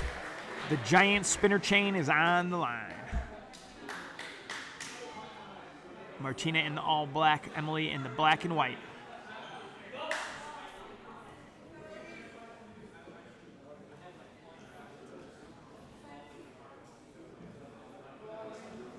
Emily pulls, seeing Martina's wrestling and top pressure. I'm not surprised. Emily wants to get in on that leg right away. Martinez wants to get heavy and start using that smashing she's done throughout both her earlier matches.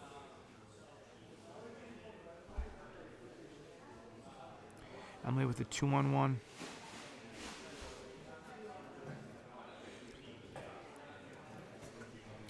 Emily's trying to pull her weight on top so she can sneak underneath to get into the legs and look for the elevation and the exposure. Martina really trying to keep that elbow in tight so that she does not get any separation from arm to body.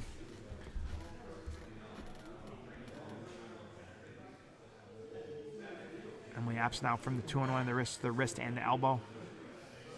Martina's starting to get her from arm clear, but then Emily persistent right back in on the wrist. And it's a high-level match like this. These little battles between wrist grips and controls, often where the fight can be won or lost. Martina now uses her knee to break the grip. Emily readjusts and enters back in and gets to her closed. Martina immediately stands, not allowing Emily to get any type of connection set. I'm expecting a K-guard entry here if Martina's able to open. Emily opts to come forward. Martina really showing that strategy quite a bit today, closing her guard and really just trying to break down that posture quite a bit. There's the K-guard. Beautiful K-guard entry. And now she uses it for that nice back exposure. Emily's really good from positions like this, but Martina jumps in on the leg. This is going to be an interesting scramble here. We haven't seen Martina go legs all day, and now Emily's up into a leg drag position, or what could turn into a leg drag position. This is very strong passing position for Emily once she gets that knee down. She's now in a heavy right hip position, heavy right knee. Coming from AOJ, leg drags are bread and butter for that gym. Some of the best guard passers in the world. So this should be a very, very familiar and strong territory for her. Martina is doing a good job trying to off balance and pull with that underhook of the leg to not allow the leg drag to happen. Interesting, Emily's pulling Martina's bottom leg up to try to keep the hips controlled and stabilize here as she can get the knee pressure before she opts to go full into the leg drag. Really, really great jiu-jitsu there. That's very smart from Emily.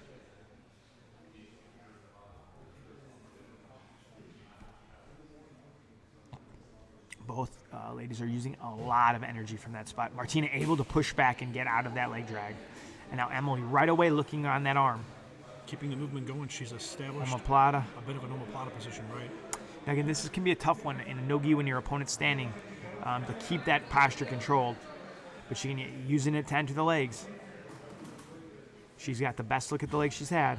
Double outside ashi looking for that footlock. She's got to be worried about back exposure or counter leg locks here. Martina rolls through and gets back to neutral. Yeah, very, very nice attack there from Emily. Now Martina with a nice control. She's looking for that arm. She's done it all day. She could get her third arm bar here. Look at this. She has the arm isolated. She's triangling the legs over the top. This is big. And Deep arm bar attempt. This is her strength. This is her specialty. Can she get her third arm bar of the day to take the division? She's really just working on breaking that grip. She needs to pull her heels down and keep Emily down.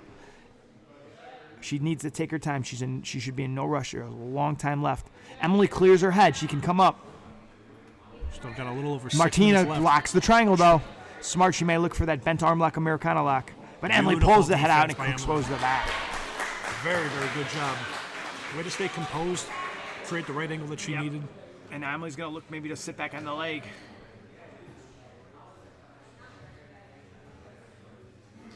See if we see Emily's passing here. She wasn't able to fill that leg drag. Martina did a good job. Oh, a little octopus type of guard coming through. First time we've seen this today. She didn't have the knee torque. That's why Emily's able to kind of fight through it. You got to get that knee torque to really have a good angle on that. Sure. Now Martina getting in the leg. Wow, nice attempt. Counter leg locks coming from Emily. If I'm Martina, I would just use that to wrestle up and get on top. She looks so good on top. I agree. I think that's her path to victory here. Emily's been wanting to play legs a lot today. Not that Martina's not good in the legs, but she just has looked so good with the upper bodies today. That's a very good point. And just to deal with that, Emily has really good passing, and using that knee to that exposure to come up as opposed to stay down may have been a wiser submission. We're halfway in. It's been a very even match. Both competitors have had really good looks at attacks and passes and positions. Martina's armbar was probably definitely the best attack we've seen, but Emily never really gave any way. She really defended well.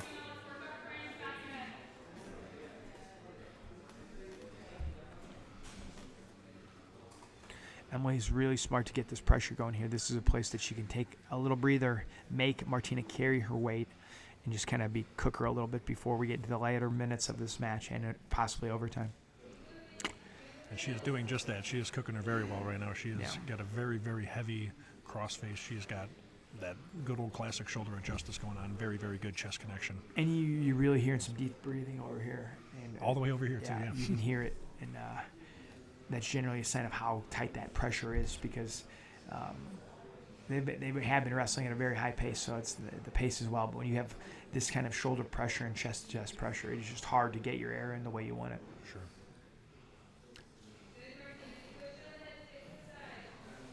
I'm expecting now that Emily's kind of wore out a little bit, she may try to opt to switch head position and maybe go for like a tripod, a screama type knee cut.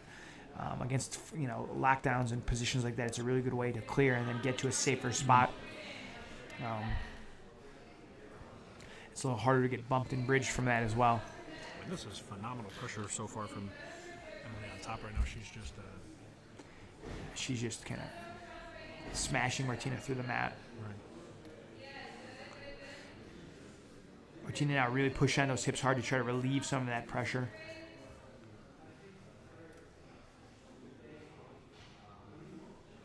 Emily being very, very smart with her positioning. Very patient. I wonder what she'll opt to, if she opts to transition with the 3 minutes left in the time, or if she opts to try to pass, or if she's just going to be content with the cooking process. She's starting to get her hips higher. This is where, when she's starting to pike like that, I would really suggest switching heads and putting the head on that other side of the floor, so they can, that right underhook can really do its job. Because Martina has that right arm to be able to push and pull. When you switch that head position, it really pins your opponent. It makes it very, very tough for them to move.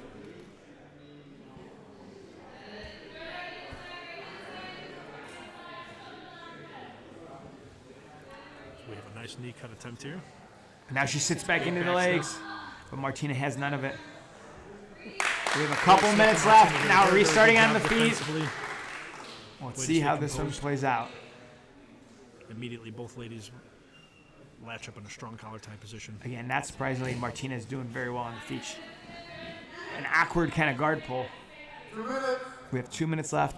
Martina now jumping for the arm into the underhook. Very aggressive once they got back up to the feet. Yeah. I think Martina doesn't want to be back in that bottom position. She's now in the 3/4 mount. Like you said, she's been very, very successful with her top game today. Yeah. This is showing in this part of the match right now. Yeah. Even earlier in this match, so she had that deep look at the armbar off a passing sequence. Now she's looking for the head and arm isolation, and it looks like she gets it. This is looking really, really good for Martina right now. It's a nice wedge to clear her foot. Very, very nice. Martina now in a really strong passing / choking position. She gets to the mount. The head and arm are isolated. Here comes the mount to triangle. Very, very nice. But Emily's going to use those feet. The flexibility coming into play here. Yeah. Martina needs to stay heavy and take her time here. The triangle is closing. She needs the point. Doing a good job coming back, yes. Beautiful work. Now this is going to be a tough spot for Emily with a short amount of time. 1 minute. Emily needs to survive. Martina's going to go for the arm. Yeah. Look at this. Now she's going to extend, but Emily has the arms bent. This is going to be a match. It could be the match, the title, everything on the line, the cash, the spinning chain. The arm is starting to separate. Good step over. She's got good posture. Emily gets up though. She's going to try to lift. Loose. The triangle is loose. Now she goes to arm. The hands are still connected. Now back She to the transitions triangle. back to the triangle. She's only got her ankles locked though, so it's a little bit loose. Great Emily's out. defense. Great defense. Beautiful escape. Now Emily's attacking the back with a few seconds left. Phenomenal sequence from these two competitors, just showing how high level their technique Beautiful is. passing now. Emily's now trying to look to return the favor. Martina knows there's 20 seconds left. She's got to kind of just hold that ankle. Keep her there. We have not seen Martina in the overtime today. Based on what we've seen from her offensively, I'm thinking she's going to want to go to a arm bar or spider web. But neither of these ladies were trying to wait for the OT. They were going the whole time. Where I think Emily, obviously, we've seen her OT. She's good at both positions, but Martina, I think, definitely wants armbar. Which means she'll want the back to just get some ride time. It's always hard to tell. And she decides to go back. I would have guessed the spiderweb after the multiple arm bars today. Sure. I mean, I might be a little biased, but I think that I would probably choose back all day. I mean, you know your game. She knows definitely better than we do. Sure. So, What's your opinion in regards to, taking the back and transition with the armbar? Or is that just not maybe? I mean, I like it, but it's just there's too much. There's a lot of risk there. Obviously, there's positions like here, Martina can throw that leg over with the arm trap. I think it's a smart trap, but this is why I'm surprised she didn't choose arm bar in the first place. Emily has shown really good back defense, and she's shown really, really strong arm bars. I always want to opt to where I'm the strongest. The only time I generally would get away from is if I need a quick submission. I need the 10 or 15-second submission. You almost have to go spider web at all times. But in all other situations, you should really rely on where you have the training and you have the confidence. Now, right away. Immediately to a deep body triangle. Yep. She's on the choking side, though. Martina's wedging. Flatten her out. Wow. But Martina gets the hands in, but Emily transitions to the other grip pattern, which is strong. Now with that bottom triangle on the bottom, like we said earlier, in the old days, that would be a precarious position for Emily, but it's actually a really hard position to escape. It really locks the defender's hips in place. Martina doing a good job trying to clear that foot, so now she can create some pressure and open the body triangle, but Emily's tight. It's a very strong position for her. And remember, this is the bottom of the round, so if Emily gets a submission, it is over. Martina has to escape to continue this. Obviously, if there's no sub, then we're going to our second overtime round.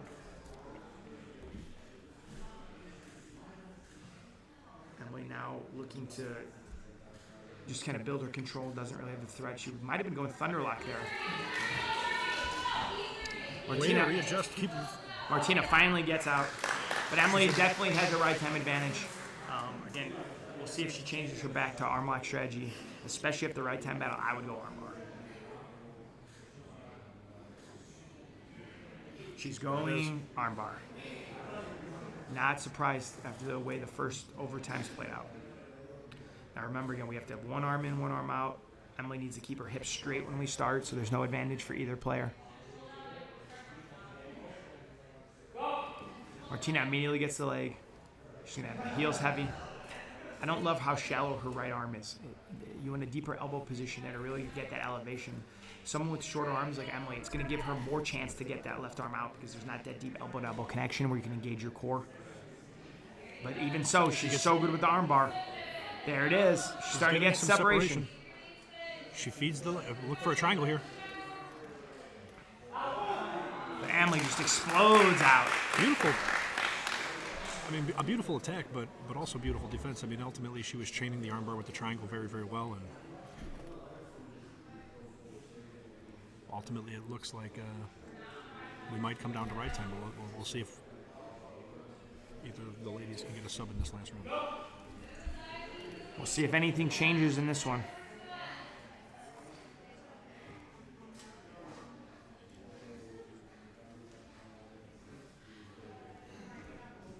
Emily's back control is looking very strong, even with Martina. Strong.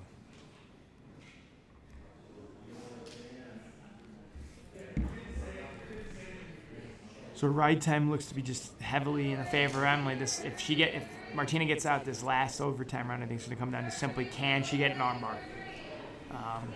Emily still obviously has a chance to finish here, but Martina's doing a really good job keeping her neck safe and just trying to get out. Looks like she's going to get a rotation here. She's getting so close, but Emily's doing such a good job at readjusting. She's doing a good job keeping those elbows. It's close. Now we might see Emily going for that armbar.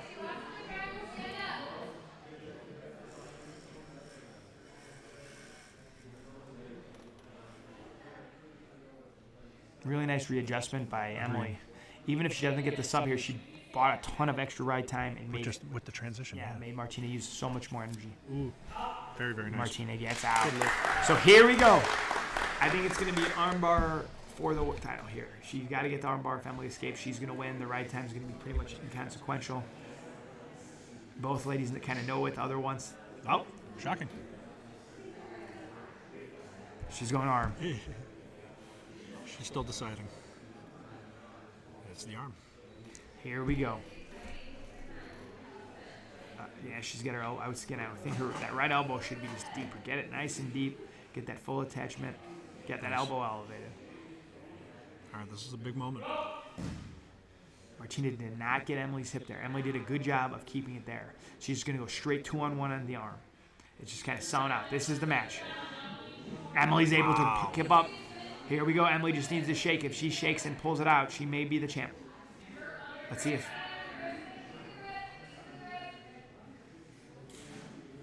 And Emily is out. Absolutely. I have to imagine that's already a ride time win for Emily.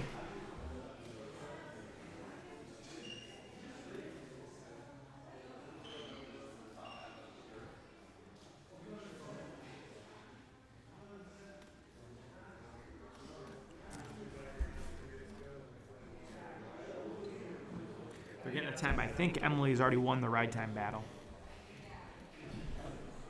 They are just double checking just to make sure.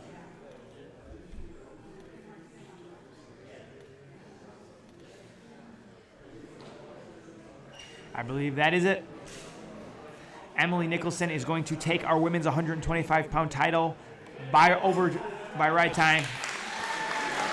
Very tough performance by Martina. 2 submissions getting here, almost getting the armbar in regulation, but Emily just tough, not giving up, getting out of positions.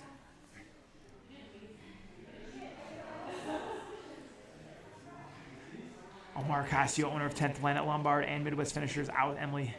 giving her spin chain, her cash, and her gift bag. Beautiful performance by Emily Nicholson. Hard fought, well-earned decision. And she is our 125-pound champion. And now we're going to be moving into our men's 185-pound final. We have Nick Creighton, Adamas Jiu-Jitsu, against Kevin Beering, 10th Planet, Atlanta. You cannot count Nick Creighton out. He's had some really tough matches, some really nice submissions. Kevin Beering's been in cruise control this whole tournament. Just looking so solid and so dangerous from everywhere. So here we go. This is our last match of the day for our men's 85-pound title.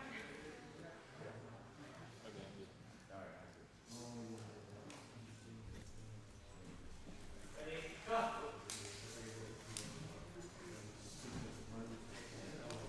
right, here we go. A little foot sweep attempt.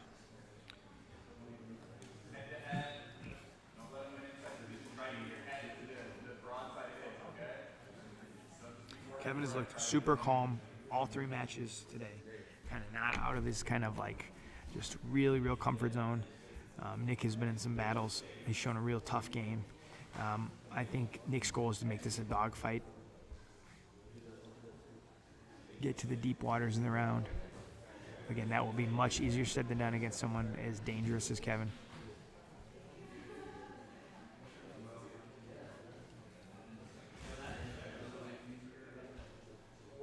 Nicholas trying to be really, really heavy on these collar ties. But yeah, you can tell that composure out of Kevin. Yeah. He's like you said, he's on autopilot. Kevin looking for some nice foot sweeps, some little slide bys.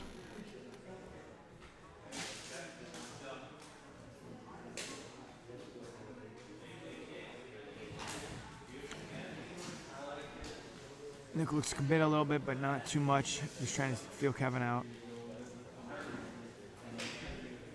Back to the heavy collar tie. With two very talented guard players and leg lockers, and neither necessarily known for their wrestling. Both can wrestle, but neither are like on paper great wrestlers. Sure. This may be a game of who's going to pull our first, kind of who can frustrate the other opponent. And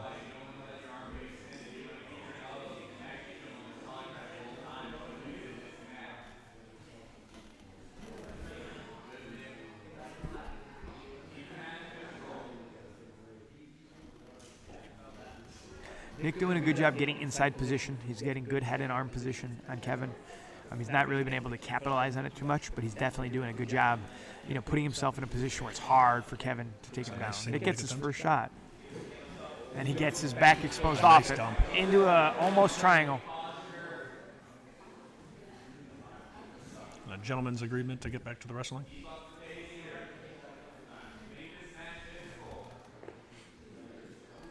Nick's corner opting to make the match more aggressive, more physical. Yeah, like I said earlier, I think that's a smart strategy. Make it a dogfight. Don't let him be comfortable in his positions. Make him more wrestle, make him scramble, disengage and frustrate him.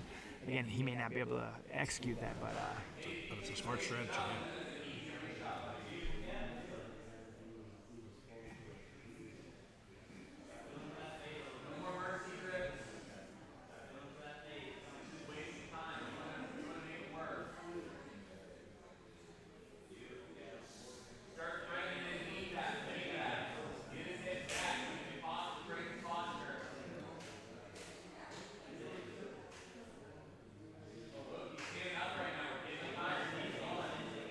Neither men can really seem to get to a spot where they're comfortable in shooting, getting super deep. no. Nick is looking a little bit more aggressive.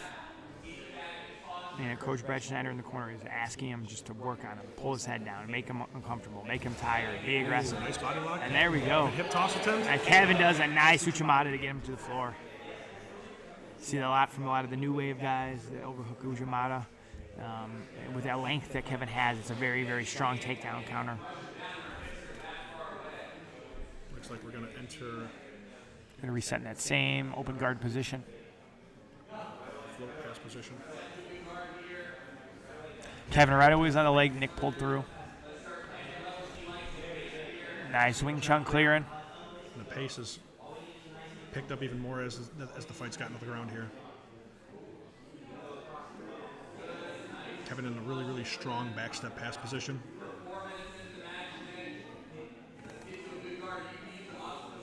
Nick doing a really good job at keeping that ankle controlled so he can't. Beautiful backstep.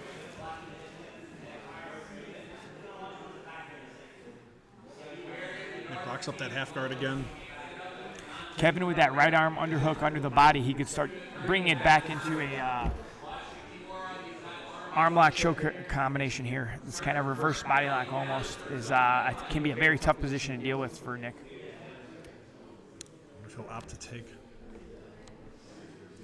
a bit of an interesting position here. Let's see. Kevin doing a smart thing, trying to come back for a traditional back take. Beautiful back control. But Nick able to get that knee wedge back in and not settling or letting him get that back. Nick trying to keep his frames on the inside there. We are Establishes a good halfway collar through. tie.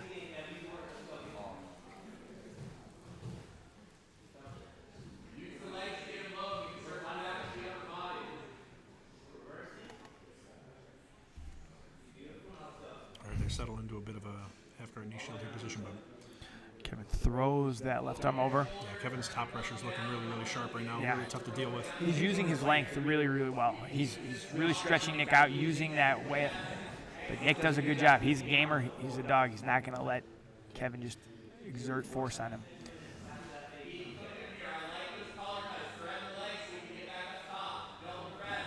Shin to shin by Nick. Nick is really trying to get on those legs.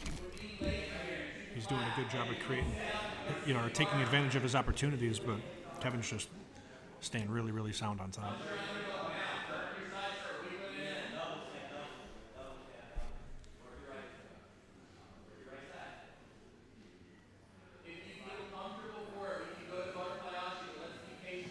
Nick did a really good job wedging his left underhook in there. Kevin was tight. That left underhook is going to make it much harder for Kevin to improve this position freely. He can start looking to elevate. He can start looking to use his butterfly to try to get to a better defensive position. Beautiful pass. But as I say, that Kevin does a good job getting to that mount. And now he's going to set a head number.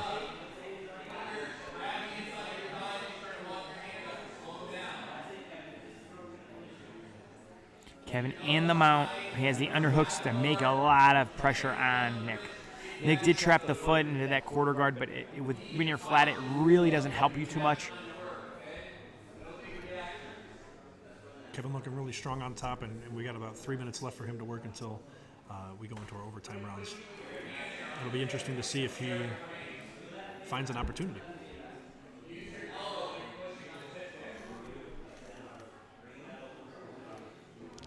He's got that elbow inside. Kevin's trying to get the full back to the full mount, but Nick's starting to get his little connection.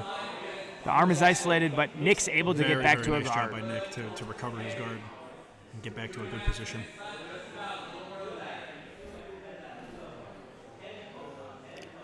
This is where both the positioning of Kevin and the earlier wars that Nick has been in could really start weighing on him. He's carrying a lot of weight. He's got a lot of pressure, and he had some tough matches earlier. Nick licked for the neck, but Kevin was able to clear. Now they're into this nice kind of knee flattened position. They're going to have to restart this one. This is going to be the last couple minutes of tough positioning.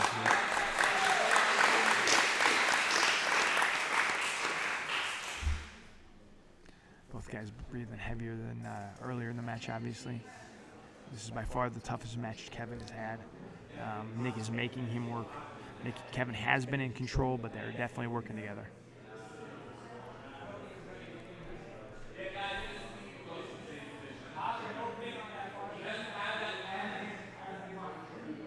He didn't have. They're talking about the foot position.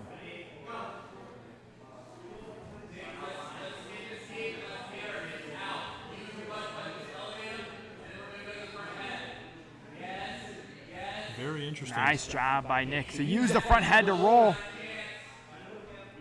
We saw him finish 2 head and arm chokes earlier today. He has a bite on Kevin's neck.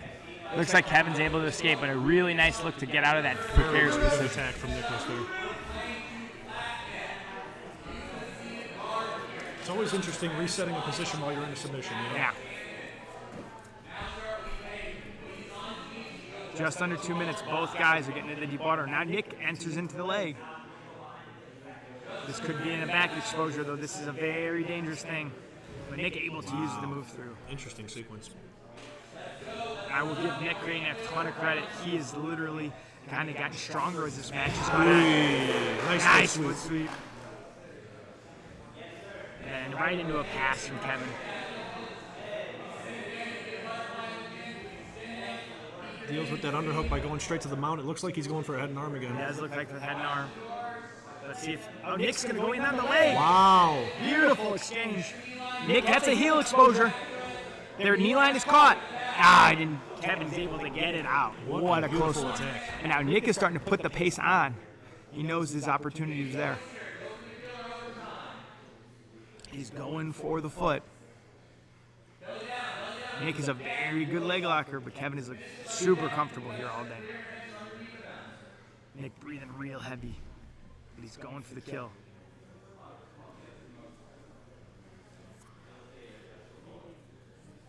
Yes, great performance by both guys so far. Really, really good pressure by Kevin overall, just in general. Some 30 seconds left.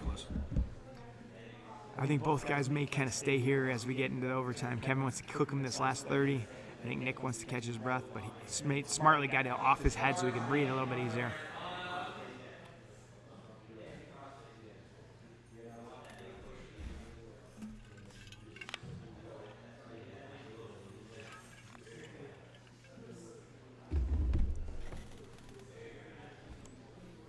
And we are going to overtime.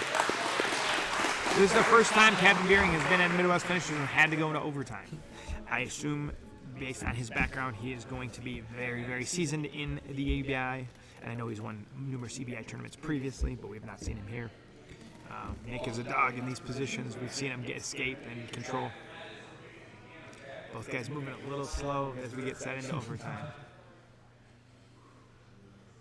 Very deep connection by Kevin. Really using that long arms. Kevin immediately gets that deep body triangle on the bottom side that we've been talking about a lot today. He did a great job getting that deep angle using his arm length. Oh, Nick's able to pull out, though. I thought that could have been the finish there. But again, Creighton is not going to give up. He's going to make Kevin earn every ounce of the right time and choke. That looks very deep. This looks like it's going to be it. This looks like it's going to be it. Creighton doing a great Still job pushing through, trying to get his it. back, and he gets out. Wow. Amazing defense. He may get the He's escape. almost out. And he gets He's the out. escape. Great After defense by two Creighton. tight chokes. That was very, very deep. Nick's going to go back as well. Kevin definitely put a little gas in that one because he was really trying to get the finish. I thought he had it. Nick is going to let his face go, though. Kevin immediately gets his body off center, which is a really, really strong start. He's looking good already. He's almost out. He's got to get the elbow. Nick's going to look. Squeeze. There's the escape. The escape. Very fast escape from Kevin. As I said, I assumed he would be very, very good at the overtime, and he is. His teammate Ryan Aiken may be the best EBI guy in the world. So hard to beat in this rule set. There he goes again with that, using that length, getting a really, really nice seatbelt grip right off the bat. Immediately starts going right for the choke. I think he's going to get it. This is almost insurmountable. You're going to need a submission.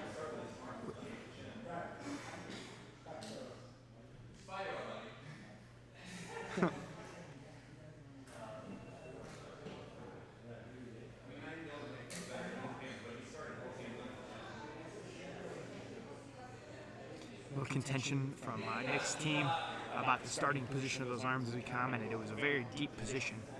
Kevin is just going to hold and turn. He basically has to hold for 5 seconds. That is it. Kevin Beering wins the 185-pound Midwest Finishers title, going along with his 170-pound title.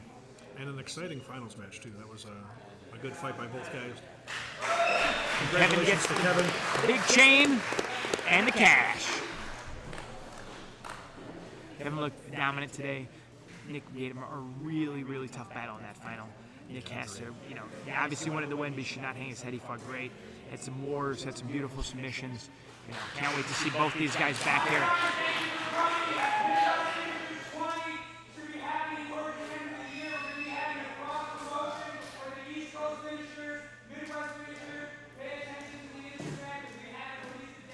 Midwest Finishers 20 coming later this year. A cross-promotion event with East Coast Finishers. So keep your eyes posted to Midwest Finishers and East Coast Finishers social media.